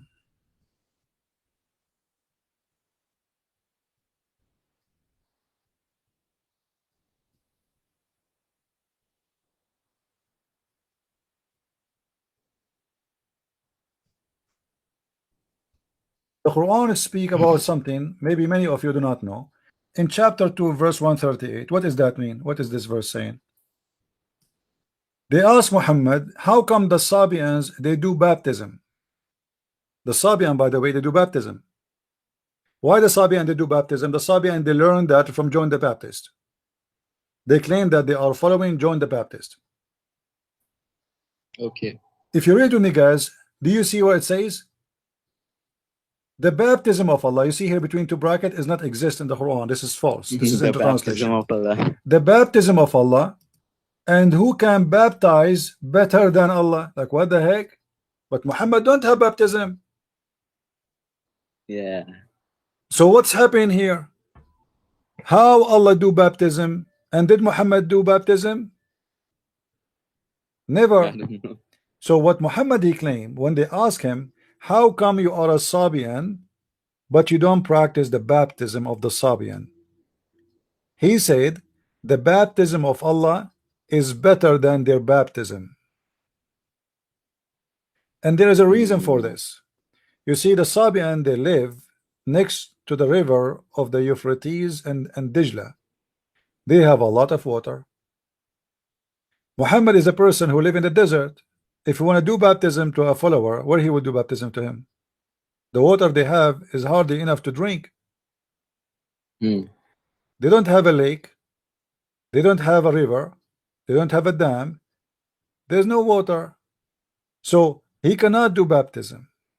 But yet he did not deny that he is a person who believe in baptism. Do you notice? What he claimed, yes. that when somebody say Shahada, Allah baptize him in heaven.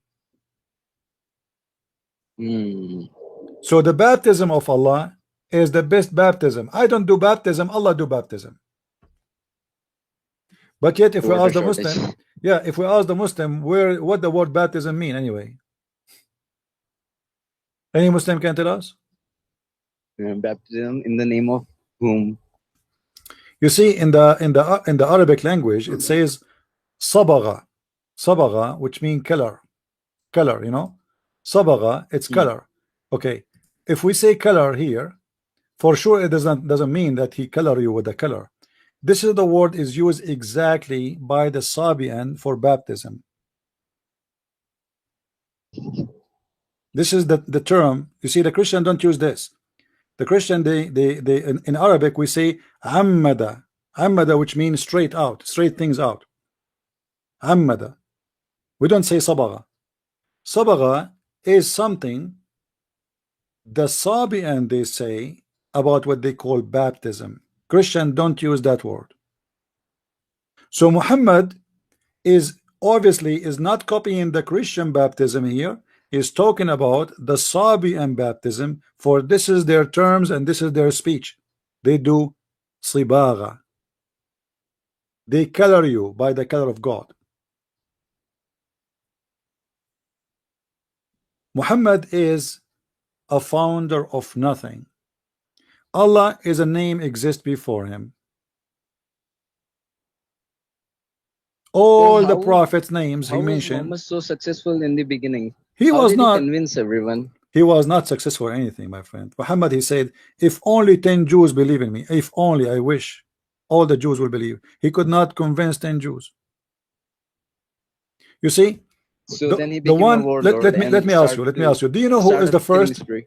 Do you know who is the one who followed Muhammad in the beginning according to Islam?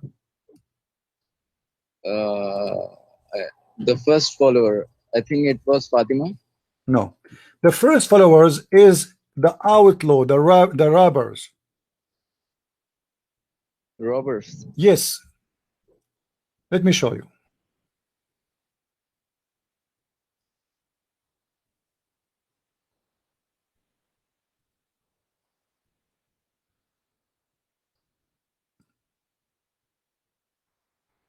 I will find the hadith. However, the Islamic books prove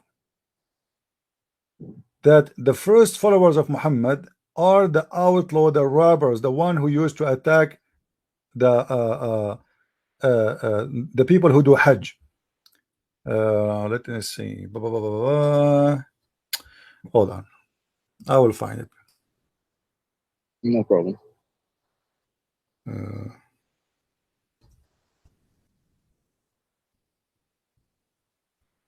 which means thieves. The pirate. You know, the one.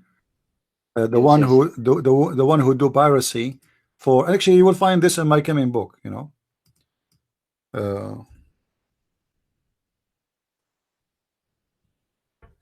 Read carefully with me. This is the Muslim translation, guys. This is the Muslim translation. Please read and laugh. Which is Look, false. look what they say to Muhammad. Etc. Say to the Prophet, nobody gave you the pledge of alliance but the robbers of the pilgrims. Do you see it? Yes, yes. I.e. those who used to rob the pilgrims. Do you see it? Yes, of course I see. So who is the follower of Muhammad? Robbers, Robbers. thieves, Did Muhammad say no? pirates. No, read carefully. Did Muhammad say no? No. Muhammad did not say no, they are not. Look what he said, they agree. And now you will see that those robbers are not only a group of people, they are a tribe of robbers, which means this is what they do for a living. They are thieves. They are the trashy society of the Arab. You see, they are like this is a tribe of this is what they do. Like, if you go in certain areas, I don't want to put people down, but just to give you an example, if you go in India, there's people who they do haircut. Is that correct? Yes. Like the whole tribe do haircut, the whole tribe do dishes, the whole tribe they do copper work, the whole tribe they do farming, the whole tribe. So here a tribe who do nothing, they don't do anything for living, for living except attacking and robbing. Yeah. And look what the story is saying. The guy, he said to him, nobody give you a pledge of allegiance but the robbers of the pilgrims, i.e. those who rob the pilgrims. from the tribes of Islam, Ghafir, etc., etc. And then Ibn Abi Yaqub, this guy, the reporter says, the Prophet said, don't you think the tribe of Islam and Ghafir and Muzayna are and also perhaps Juhayna are better? He just said they are robbers. He just told him that, you know. So Muhammad, he says, don't you Yeah. think they are better? Why they are better? Because they follow him. He didn't say they are not robbers. He didn't say to him, and look what this guy said to him, nobody gave you, nobody except the robbers. Muhammad did not say you are a liar. That's not true. They are good people. He says, but don't you think they are better than the other tribes? Which means he agreed that yes, they are criminals, but for him, they are better than the other one. Imagine, he said, they are better than Bani Tamim. Bani Tamim are very well-known tribe of the Arab, famous one. Bani Amir, Bani Asad, Bani Ghatafan, all those the big names of the tribes. Muhammad, he said they are better than them. Why they are better than them? Because those, the tribe of the first, They follow him. they follow Muhammad, and the tribe of the good ones, they did not follow Muhammad. So suddenly the good one became bad. So those are bad, the one in blue. Why they are bad? But they are not robbers. Those are honorable people. Those are the tribe of the robbers. Why they are better? And Muhammad himself used to rob caravans, right? And this is why they join him, my friend, because they found it an opportunity. He agree, they agree with his life of style, and he agree with their life of style. You know? So it's an opportunity now. We can attack, and we are not thieves. We are Muslims. You know what I mean? We can attack, we can steal, we can rape, we can take women, but now we are good. We are following a prophet. It's not, we are not a bunch of gang anymore. We are good ones.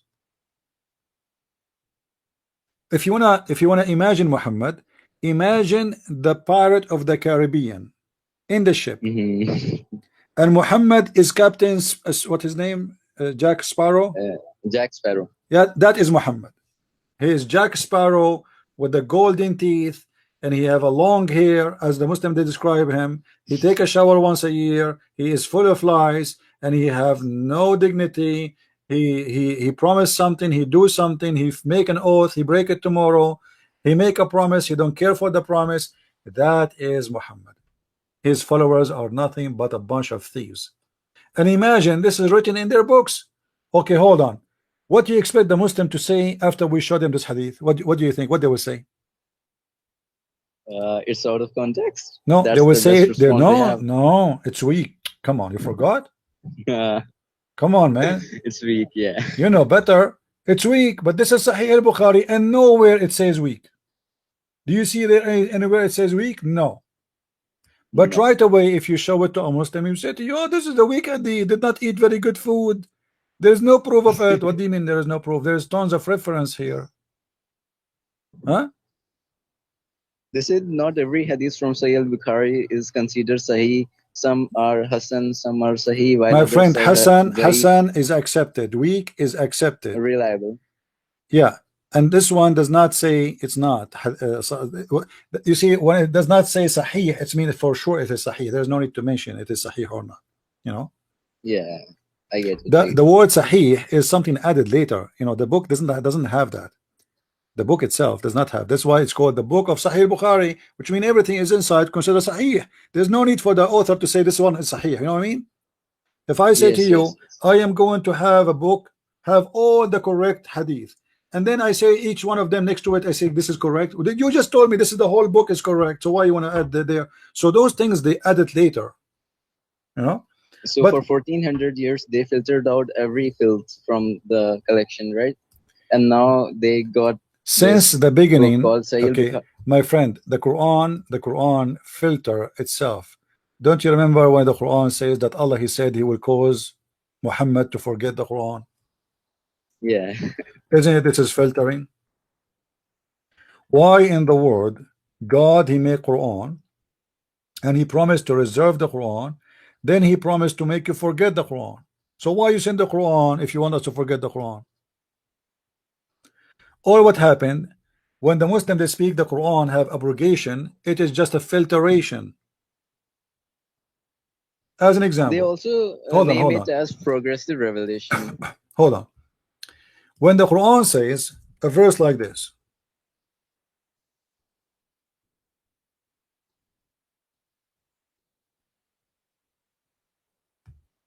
about the punishment of murder, chapter 2, verse 178. It says here, "Oh, who you believe in the law of equality is prescribed to you in the case of murder, that the free for the free, slave for the slave, women for the women."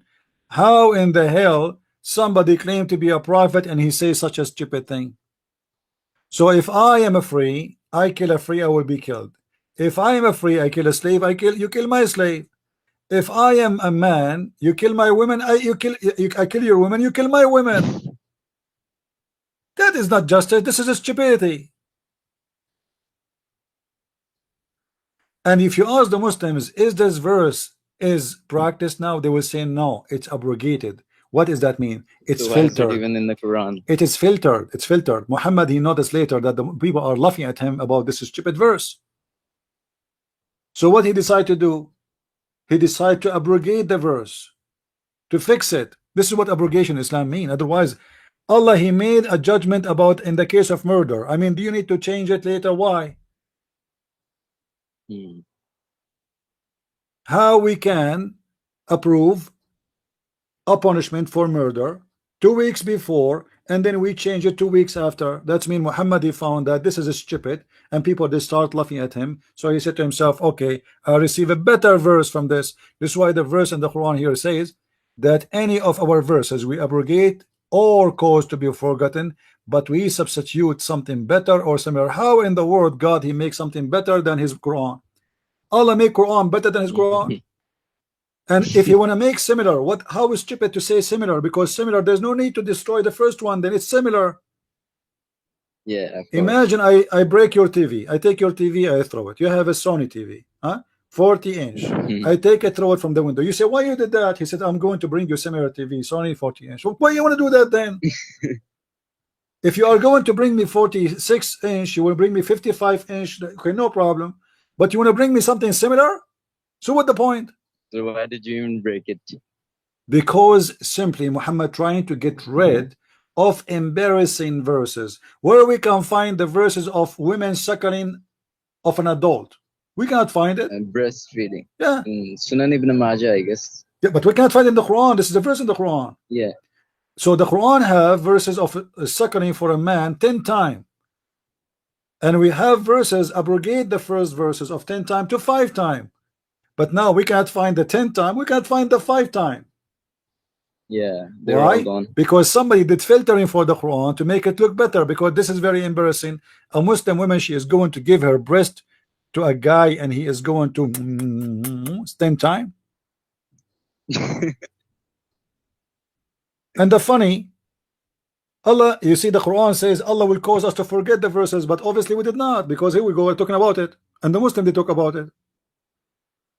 You know what I mean? Yes. When he say we abrogate them, but we know them. When he say we cause you to forget them, but we remember them.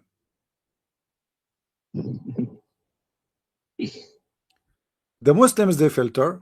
Muhammad, he filter. Everybody filter. Whoever, Uthman, he came, he filter all the Quran. Then Ibn Ishaq, when he wrote the Sirah of Muhammad, the biography of Muhammad, he said from the beginning, I'm going to filter all the things which is not suitable for the Prophet. So God knows how much is gone. There are a lot of filth left even after filtering. Yeah, but this is now after filtering is stupid and funny. But imagine if we have all things before filtering. The original text, yeah. Yeah, you know. So progressive revelation is nothing but a lie forged by Muslims in order to defend Muhammad's imbecilic teachings, right? All Islam is is something went through many. You see, let me describe to you what Islam is. Have you ever seen a manufacturer that do let us say seafood. Yeah. Okay, the fisherman, he got the fish, then he bring it to the shore. In the shore there's a guy who Hmm. buy from the fisherman, and then this guy, he put it in the freezer. Then the guy, second day, either he said to buyer who want to buy directly, or he said to a company who do business of fishing, production. You say it to the company right away, they wash it, they clean it, and they prepare it to be preserved, and they put it inside a plastic case, and they suck the Yeah. air, blah Yeah. blah blah. This is Islam. Islam went through a lot of a processing, and in every process somebody takes something out of the fish.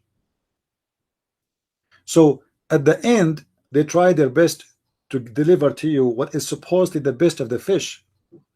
The stomach, the belly, the poo-poo, all is taken off. The skin, the But still, cover, there's a lot of the it yeah, left. everything is dirty, disgusting. The fish tastes good, right? But all of us, we know if you clean a fish inside your house, all your house will smell bad. Yeah. But the fish tastes very good. But fish smell bad. So Muslims, through the processing, they try to make Islam taste like a fish, trying to get rid of all the bad smell, whatever is inside the belly, all the stupidity, all the worms, all the dirt, because the fish eat everything. So they try to clean it and make it look nice as a fish, delicious and good to eat. All right. I get it. Are there verses from Umar in the Quran? Verses, yeah. Well, Omar, he said, "My God, I agree with me in 3." Some other hadith says Allah agree with him in 10. Some other hadith says Allah agreeing with him 7. However, Allah agree with Umar. Umar is God. You know, Umar is God, and Muhammad, he agree with many people. You see, there's a book, it's called Asbab al-Nuzul, which means the reason for the verses to come down. Do you remember the hadith where it says that the Prophet, he forbid people from going around the Kaaba naked? No, I don't. Well, the Arab used to go around the Kaaba naked even after Muhammad, he took over the Kaaba. Now the Muslims control the Kaaba. Why Muhammad don't forbid the Arab from going around the Kaaba naked? What happened, there was a woman, she go around the Kaaba naked, and Muhammad, he liked her, he wanted to marry her, he wanted to have her another way. When she walked naked, she was thinking, this is what is exposed of it, and I made lawful none of it, which means, yes, I'm walking naked, but I don't want any man to sleep with me. All right. So she is walking totally naked, having no clothes, and Muhammad, he was watching the scene, he liked it. All right.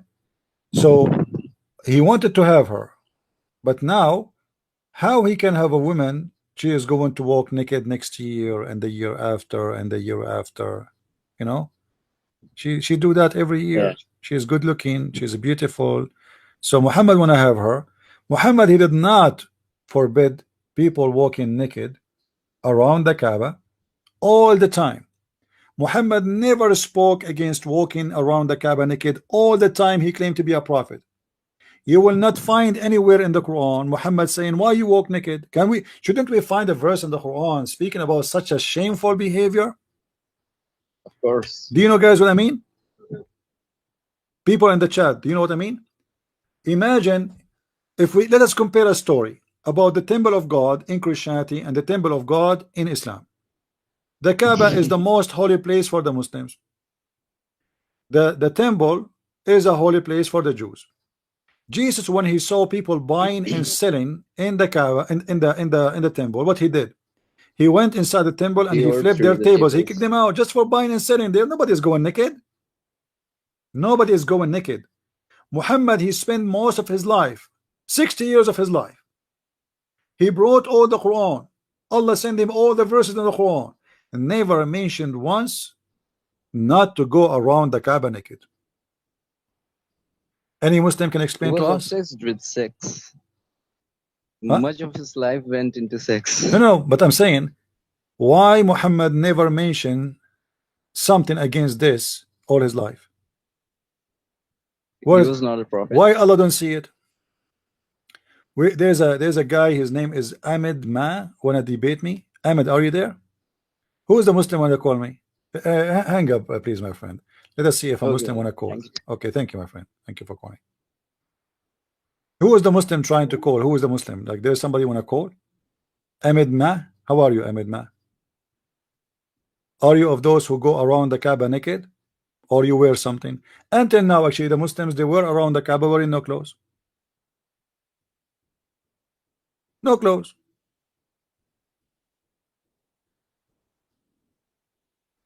Look how Abraham, he ran away. He's talking about unseen demon. My friend, what unseen demon? Your prophet, according to your prophet, he was controlled by the by shaitan. And you Muslim don't believe in demon. Since when you Muslim believe in demon? Demon is a belief in Christianity, not in Islam. You Muslim believe in genie in the ball.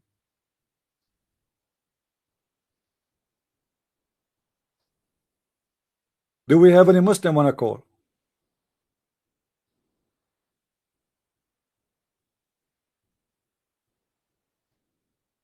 Anyone? Yes, Hunter. What do you have? What do you have? You wanna call me, Hunter?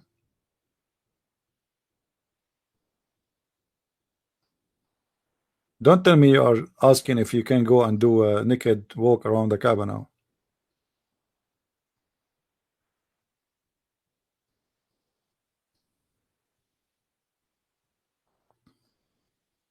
Any Muslim?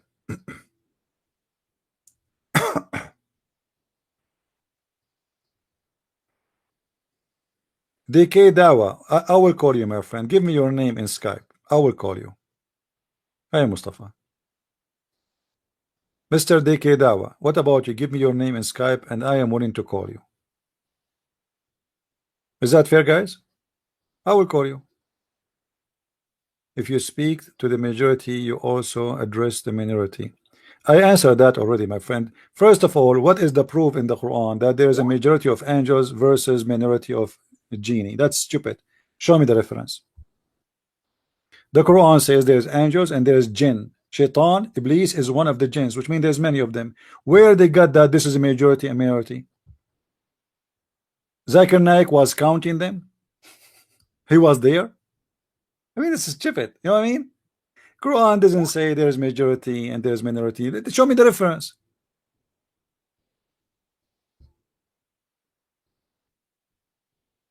Show me the reference. Same time, when the Quran speak always to men in the Quran, the Muslim will ask them why Islam allowed you to marry more than one wife. You say because there's more women than men. So why Allah don't speak to the majority as females? Why the Quran speak always to men when the majority are females? You know what I mean?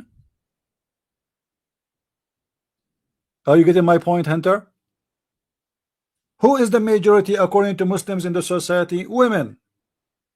So why Allah in the Quran keeps saying speaking to the believers as men? Shouldn't he speak to them as females because the majority are females?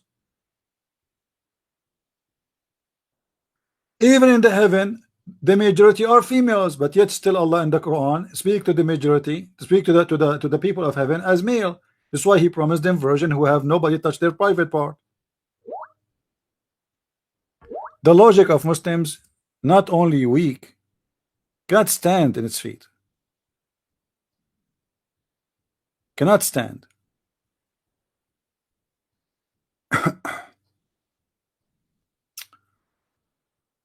All right.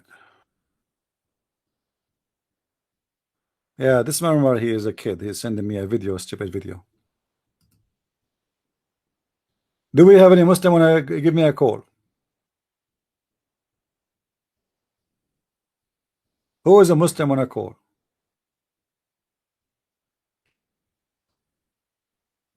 What is the majority of population according to Muslims in this earth? They will say women. This is what they will say. They will say Islam when when Allah he allowed men to marry more than one woman because many women they cannot find a husband. So the majority are women. So why Allah don't speak to the believers are female? Arabic is very sensitive language, which mean it's easy to make a definition between male and female. Not like in English. Like in English, you say you. It can be you as a female. It can be you as a male. It can be you as a group. In Arabic, we don't have this. Males have words. Female have words. One person have a word. Two person have a word. Three person have a word. More than three have a word. So there is no way to play games. But because the Muslims, they are desperate to find a solution, so Allah was speaking to the majority. Same time, my friend, the idiot there, he described something very funny. He said the majority there was angels. That can be happen in the Arabic grammar if we are from the same kind. To make it simple for you, he said if there is only one girl is there, the girl is a human at the end. Do you know what I mean? So if I say all a human, there is no way I mean dogs. Is that correct?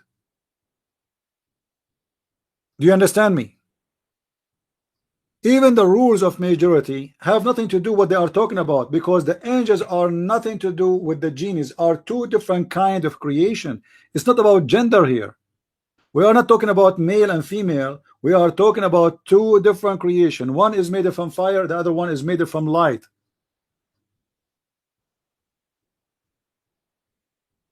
We are not talking about male and female. So the rule he is talking about is a stupid rule, have nothing to do with our topic. It's only about male and female. Was the genie a female angel?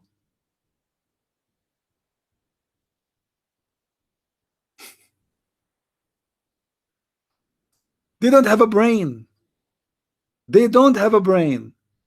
And by the way, when it's come to Arabic, we the Arabic Christians, we are the best to speak Arabic. Go and see what it's called, the poet of Al-Mu'allaqat.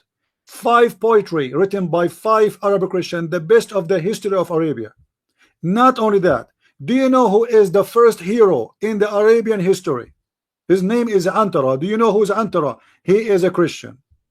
However, those Christians, they did not live around Muhammad. Around Muhammad there is only Nasara. But the poet of the Arabic Christians are very well known. They are the best. Even Muhammad, when he suspect about himself being a prophet, Allah said to him, go and ask the Christians and the Jews. So the Muslims cannot teach us Arabic. The best of Arabic writing in the world are Christians. The best of the poetry in the world in the old ages and today are Arabic Christians. Go right now and search for Salim al-Khoury as an example. Just for him. Look.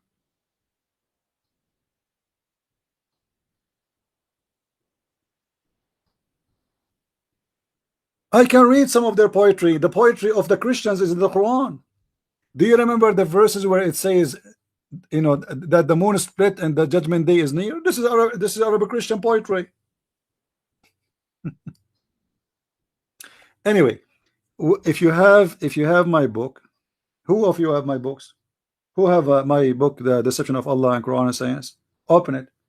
You will find a lot of Arab Christians poetry is in the Quran. All the references there.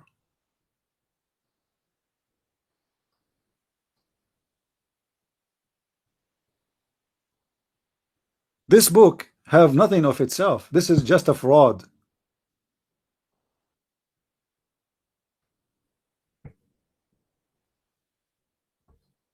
I can show you tons of reference.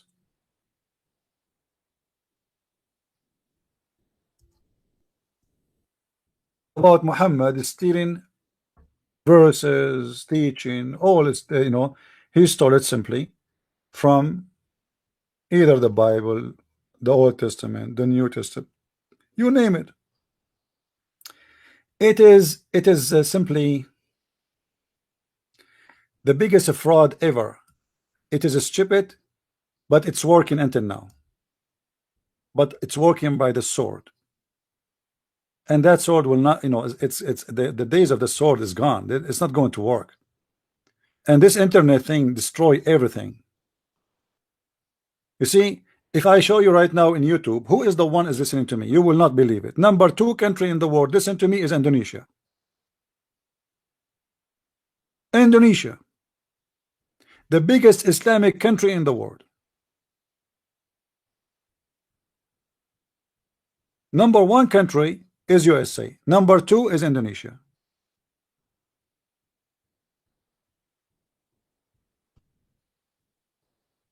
Old days is over.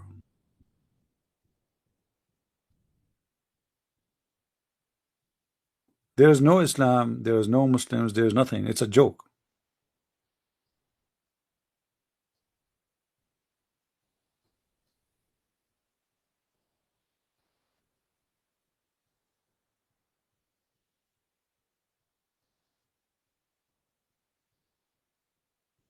Do we have any Muslim would like to call us? Somebody's asking me about the Muslim. A Muslim said to him, well, you know what, do you know that Islam encourage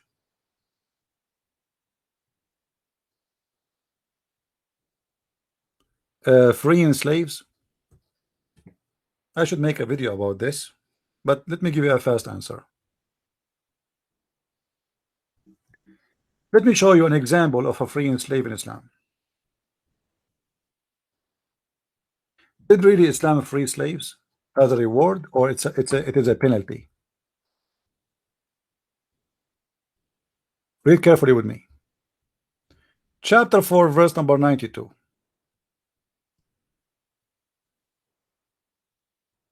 Never should a believer kill a believer. This is a fascist religion speaking about not to kill a believer. You can kill non-believers, but not to kill a believer. But if it so happened by mistake, okay, so what is the punishment? If one so killed a believer, it is ordained that he should free a believing slave. Hold on, guys, do you see what it says there? You free who? You free a believing slave. What that will confirm to us? Anyone notice what that confirmed to us? That confirm that the Muslims are allowed not only to own slaves, even to own Muslim slaves. Question: what kind of religion allowing you to own a believing slave? And here, why I need to be punished for killing by freeing a slave? This is the punishment now. This is not a reward. You see, many naive people, they see the positive side of it, that okay, we free a slave. The fact this is not like a reward for the slave. This is a penalty for the one who did the killing. Are you getting the point? So Muhammad is making the because this is very painful for those Arab. They love to own slaves. So when you say to them, I'm going to take your slave from you, it's like you did, you know, Muhammad don't want to kill them because he needs fighters. He cannot kill them. Those are the one who will fight for him. So now he want to make extreme penalty. What is the extreme penalty? I'm going to make you free a slave. But the one say, please, don't free my slave. I need my slave. Don't free my. No. Okay, you do that again. You do this. I'm going to free a slave. I will take one of your slaves. So this is not a reward for the slave. This was a penalty for the Muslims.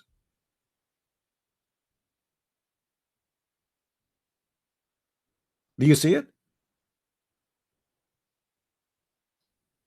Each time one of the Muslims do something wrong, the penalty is freeing a slave. But hold on. What if I don't have a slave?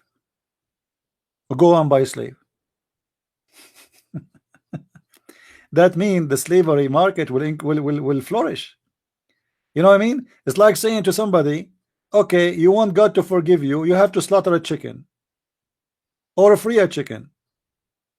Well, that's mean we need to capture more chickens. Are you getting my point? So now with slavery, it became a way to get out of a crime or penalty, and that's mean we need to buy more slaves. So Muhammad is a winner anyway. He is a slave seller. He forces you as a penalty if you don't obey him to free a slave, but then you have to buy a new slave replacing the first slave. because you need a slave.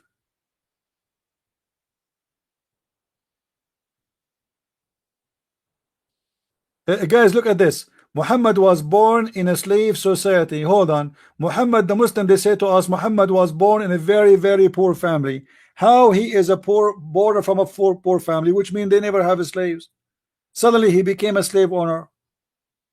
So if slavery was exist before Muhammad, and you Muslim lie to us saying Muhammad came to free a human being from slavery, he did not free anyone from slavery. He owned slaves. I will give you an example. There's a guy, his name is Bilal. He's very famous. The Muslim, they say Bilal will go to heaven. The first one who say Allahu Akbar, the guy Muhammad died, and Bilal is still as a slave. Bilal, he went to Abu Bakr. He said, if you bought me for the sake of Allah, will you free me for the sake of Allah? If you bought me for yourself, keep me for yourself. Muhammad did not even free Bilal. This man, he served him as a slave all his life. Muhammad died, did not free the man. If Bilal don't deserve to be freed, who deserve? You know what I mean? This guy, he protect him. He is a bodyguard. He is the one who carry anything he want. He is his servant. He is the one who bring him stones to clean his ass. He is the one who collect money from the people when Muhammad he forced them to pay money. He is everything. And then Bilal, he did not get his freedom. After all those years of service, Muhammad died, and is still Bilal slave.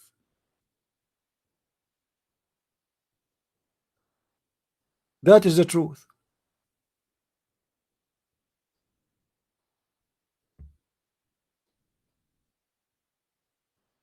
Do you remember the story of Zahir?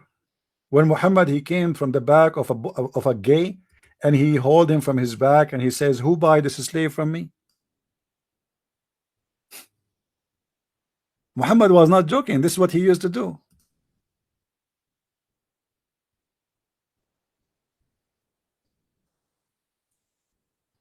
Let me show you the hadith.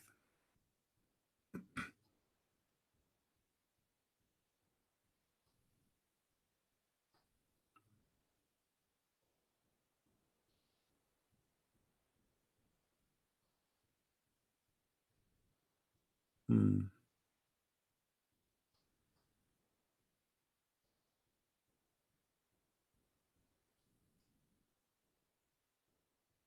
Let us see.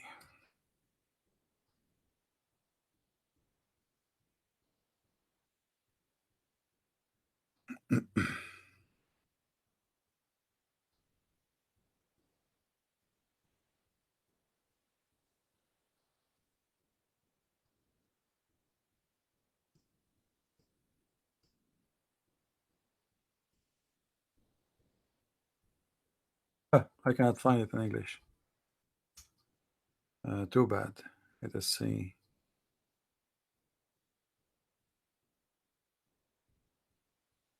Yeah, I cannot find it in English. Sorry. Anyway, Islam is a very stupid, weak religion. Cannot stand for itself.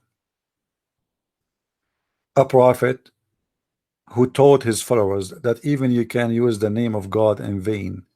You can take a false oath. The Muslim, they will say to you, oh, you know what? Sometimes you take an oath for your wife, says, I swear I will not be late. I swear I'm not going to divorce you. I swear I don't like other women. But those not true swear. You like other women. So what Allah he says, Allah will not call you to an account of your false oath. If you compare this to what Jesus said, Jesus even forbid us from taking an oath. Why? Because always you have to be truthful. Either you say nay, nay, or yea, yea. Why? Because liars, they love to take an oath. It's like, finally, he accept me to say an oath, because the second you say an oath, it means you are free to go. It means we believe you now. You know what I mean?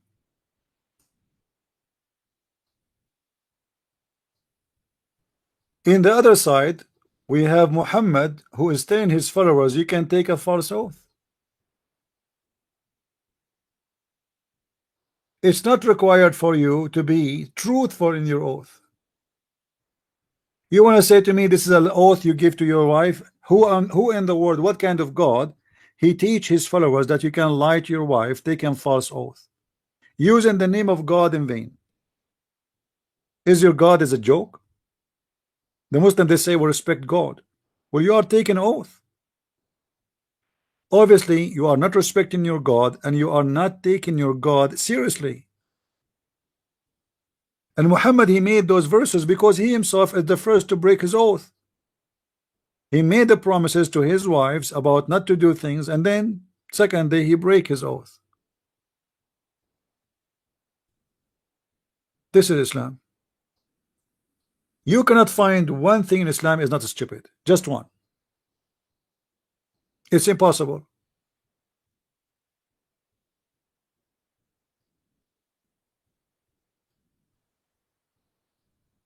Any Muslim can quote for me something is noble in Islam. Anything like the Quran teaching something good. The Muslim, they said to you, do you know the Quran teach that you should respect your parents? But Muhammad did not respect his parents. Muhammad, he said that his mother and his father, they are filthy, they are najis, and they will go to hell.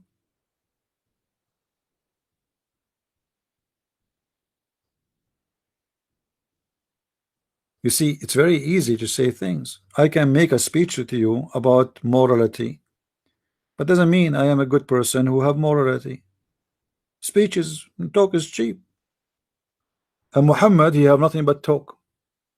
But even his talk have no morality. A prophet, he said to himself that Allah told me any woman she want to sleep with me, it's a privilege only to me. This is morality. A prophet, he told his followers you can marry only 4 wives according to Muslims. But Muhammad, he have unlimited license. Why? Oh, because he's a prophet. Prophet is above the law. Since when? Prophet, he break the law or he obeyed the law? Oh, Allah, he made a special law, one for the Muslims and one for Muhammad, because Muhammad is above Islam. Why, if a Muslim he have 5 wives, he will be killed, and Muhammad he have, according to Muslims, 13, and nobody dare to question. Nobody dare to question. Who dare? It's a gang leader.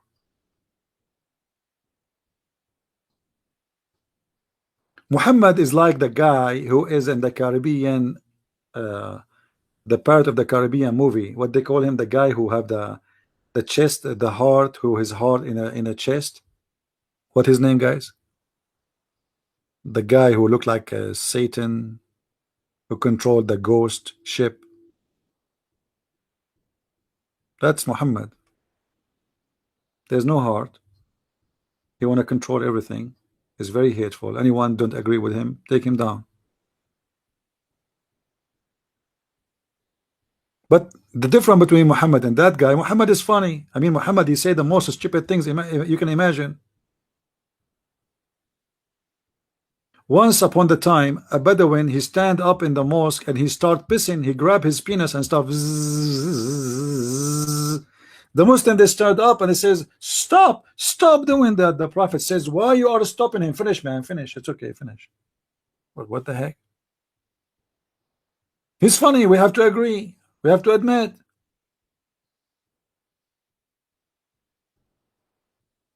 He is a prophet who believed that the Kaaba is the holy house of Allah, who believe that the house of Allah is holy, but you can piss in the middle of the mosque and he will not stop you.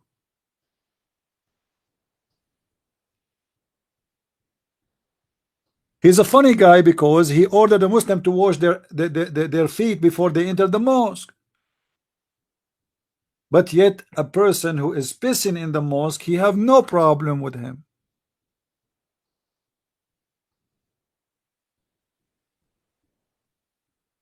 Even the hadith says that dogs used to piss in the mosque.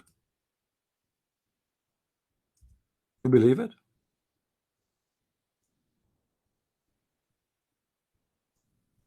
And nobody clean after them.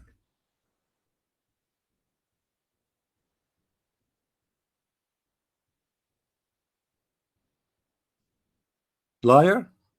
I am liar? Let us see.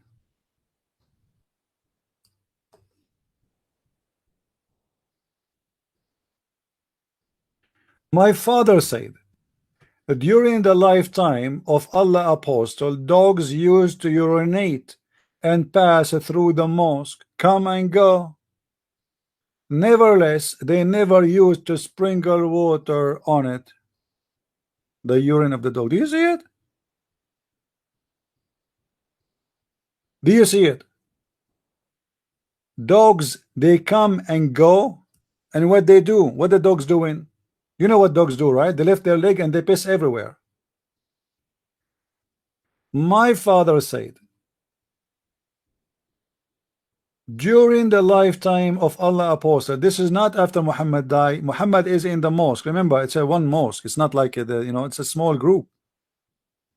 The dogs used to urinate and pass through the mosque, come and go. Nevertheless, they never used to sprinkle water on it. Never. You can imagine how clean, how fresh the smell of the mosque.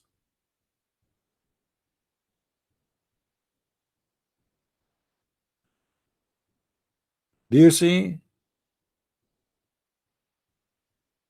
Dogs, they go in and piss, and nobody clean.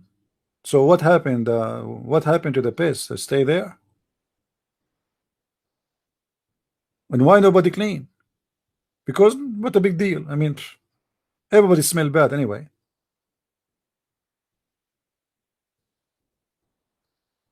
And when one dog he piss, many dogs will follow because because dogs they sniff, and if there's a dog he piss there, they piss in the top of his piss. You know what I mean? So you can see that the mosque of Allah at that time, it was a very attractive point to dogs. It was a place where dogs piss. This is why it says come and go, come and go, come and go, because it's like very attractive. Any dog like, oh, there's my brother, he piss here, let me piss here, and the Muslims are watching. And the Muslims, Alhamdulillah, more piss, Alhamdulillah, more piss is coming, Alhamdulillah. And by the way, what kind of dogs those dogs? Are they holy dogs? And nobody kicked them out? What happened? Compare this to what Jesus did when he saw people buying and selling. We cannot compare. We are talking about dogs pissing inside the mosque and nobody move. Nobody care.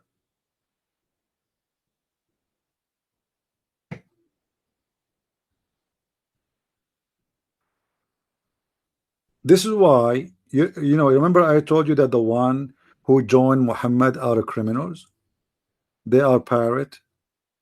They are thieves. And this is why nobody want to clean. They themselves, they are criminals. Those people, they take a shower once every 2 years. If they take a shower. So dog's piss doesn't, I mean, so what a big deal. There's no way a person who have any kind of a clean in his life, any kind of manner, he will accept that a dog will piss where he pray. Not a place where he live necessarily. I mean, place where you pray is more important too, because this is not only a house, this is the house of God.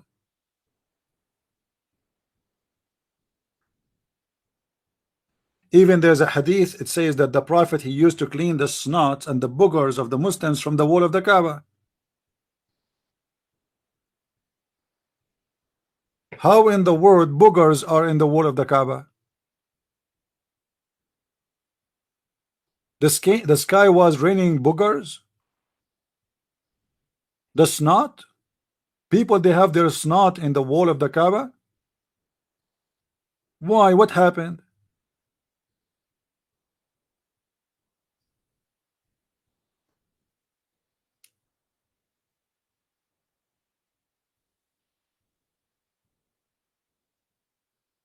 Anyone knows what the snot is? Who do not know what the snot?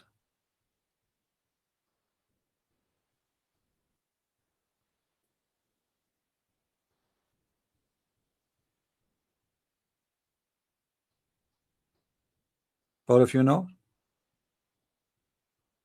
If anyone do not know what the snot is, let me know. We can show you an image of it.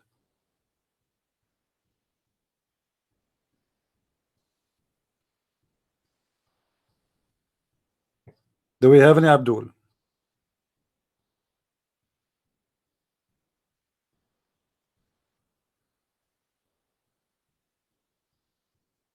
Snot, snot, not shot.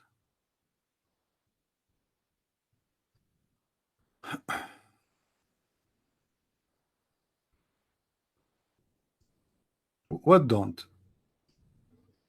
Well, there's, trust me, at that time, look like, okay, if you are a Muslim at that time and you are going around the Kaaba and you see, and you want to take a selfie with the Kaaba, what is going to appear with your selfie?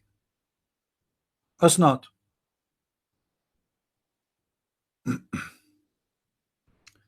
Let me see what the Muslims they call this. No,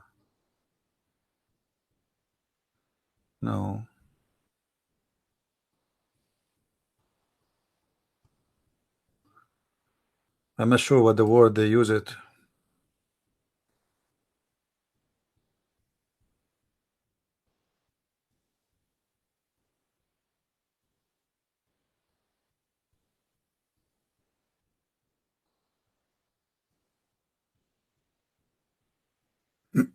Let me try to find you the hadith.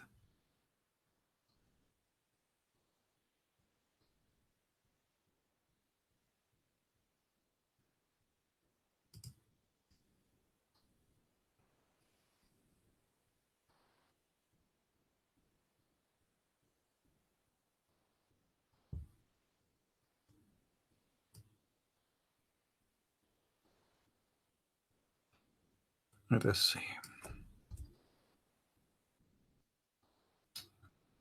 Can't find it.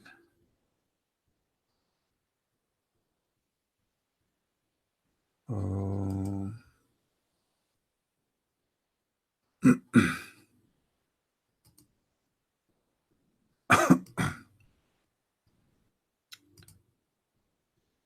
Okay, let's see here.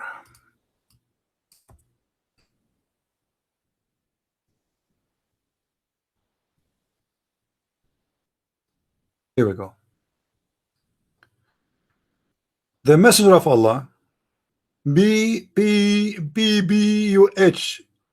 saw a spittle or snot or septum sticking in the wall toward the Qibla, and he scattered it off. And look, guys, how much the Muslims are into details. They have to write this down. I mean, do you see how nice the Muslims are? They have to report history. This is history. It's a moment of history. The Prophet cleaning the walls of the Kaaba from spitting and from snot and from boogers. So we have to report to you, my friend.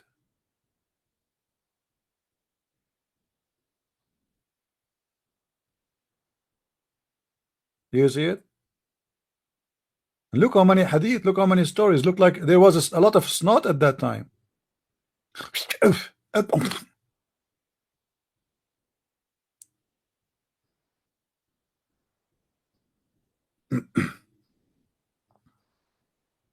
Yeah, if you want reference about Muslims fighting about over the water of Muhammad washing his underwear, washing his testicles, go to get my books. Go to Amazon, get my books, search for Christian Prince, you will find list of my books, get them. Full of reference. I never say anything without proving myself. Never, never. All my books come with reference. Actually, my books is nothing but reference.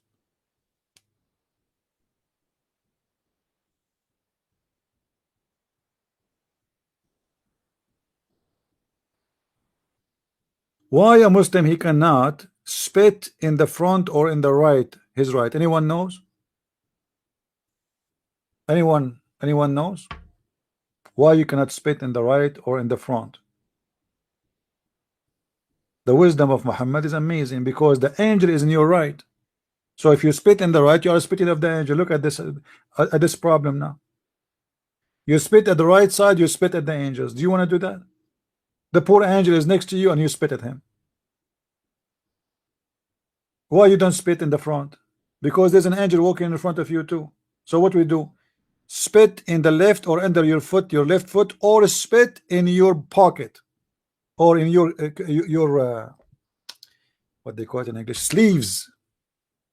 Sleeves. The Prophet is teaching me to spit in my sleeves. Are you sure? Let me see if I can find the hadith about spitting in the sleeves.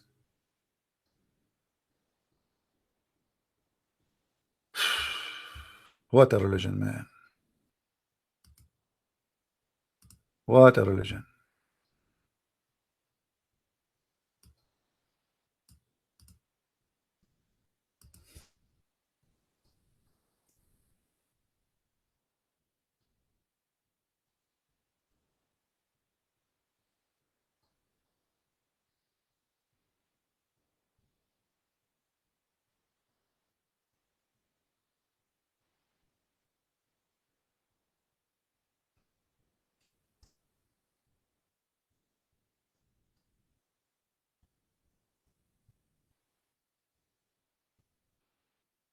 Let's see.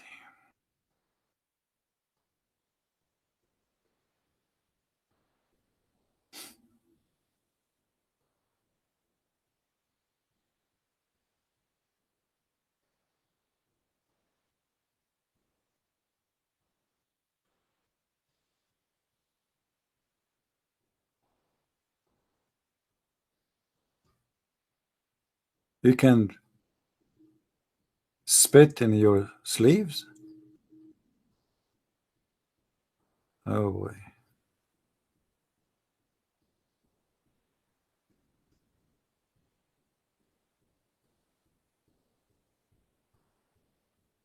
It might take a little bit of time to find something, but we find it, right?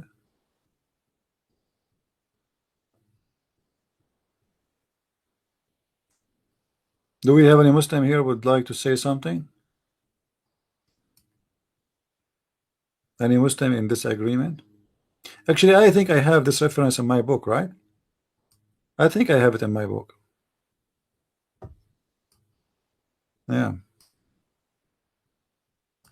See, I don't save reference in my mark book, because if I want to save everything I know, my bookmark will become like endless. It's going to be harder to fight from the internet from fighting it from my bookmark. Any Abdul?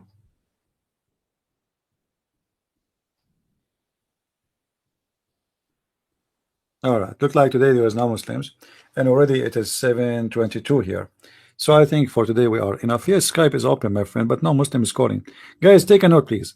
This coming Saturday, we have a debate between me and Dr. Imam Ruhi. He is from Al Azhar University. He's a doctor. He have a PhD. So we will have a debate. He debated me last week, this Saturday, and it was horrible. Obviously, Christian Prince, he lost. So this guy is coming again because he want to beat me again. So get ready for the coming Saturday at 4:30. And you know, I know that we as a Christian, we will lose a debate for sure, as usual. And it's going to be very horrible. I hope the Muslim will not record me and post the debate everywhere. I hope so, you know. Me myself, from now until then, I will eat beef and shish kebab, vitamin A and B and D, and I will get ready for the debate, because maybe I can little bit defend, because we are weak, we Christians. Anyone remember how Muhammad he made his debate with the Christians? Who remember before we go? Who remember how Muhammad he have a debate with the Christians? Anyone remember? How Muslims do debate? I mean, this guy, the debate we are debating with the Muslims is not Islamic debate. It's not halal debate. The Muslim debate is as the following in the Quran. When a bunch of Christians, they came to Muhammad, they came to him supposedly from Ethiopia, and they said to him, let us debate. Muhammad, he cannot debate. What debate? Those are monks. They will make him shish kebab in a second. You know? So Muhammad, he come with a solution. Chapter 3, verse number 61. Look what he said. If any dispute in this matter with thee, what matter is about Jesus. Now after all, for the fall of knowledge has come to thee, say, look what Muhammad say. Come, okay, come, let us gather together, our sons and your sons, our women and your women, our slaves, ourselves and yourself. Then let us earnestly pray and invoke the curse, the Allah curse of those who lie. Like, what the heck? This is a debate.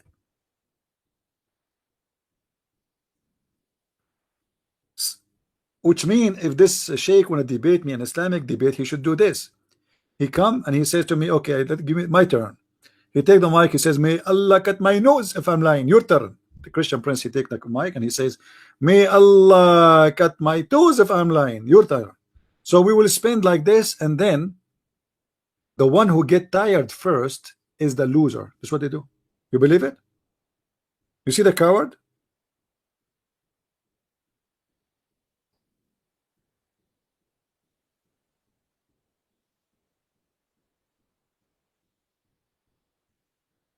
This is how you can debate.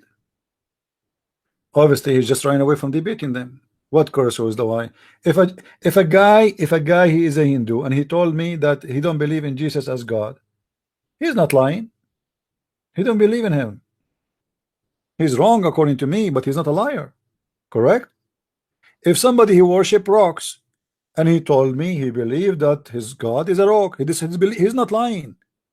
What he believe in is a lie, but what he is saying is not a lie, for he is not lying. Lying is you knowing the truth and you say something else. A Muslim who believes Muhammad is a prophet, he is not lying. This is his belief. He's not lying about his belief. He is believing in a lie. So here Muhammad talking about who's lying. That's stupid. But because he is a liar and he knew he's a liar, he don't want to debate. He want to escape the debate. So he said, okay, Allah, he told me not to debate with you. However, we have a solution. Let us invoke Allah to curse the one is lying. That is the potato Muhammad. This is why you will not find Muslims calling me to debate me. They want to curse you. They want to have a curse party. May Allah cut you pieces. All right. Anyway, guys, thank you for being here. May the Lord bless you all.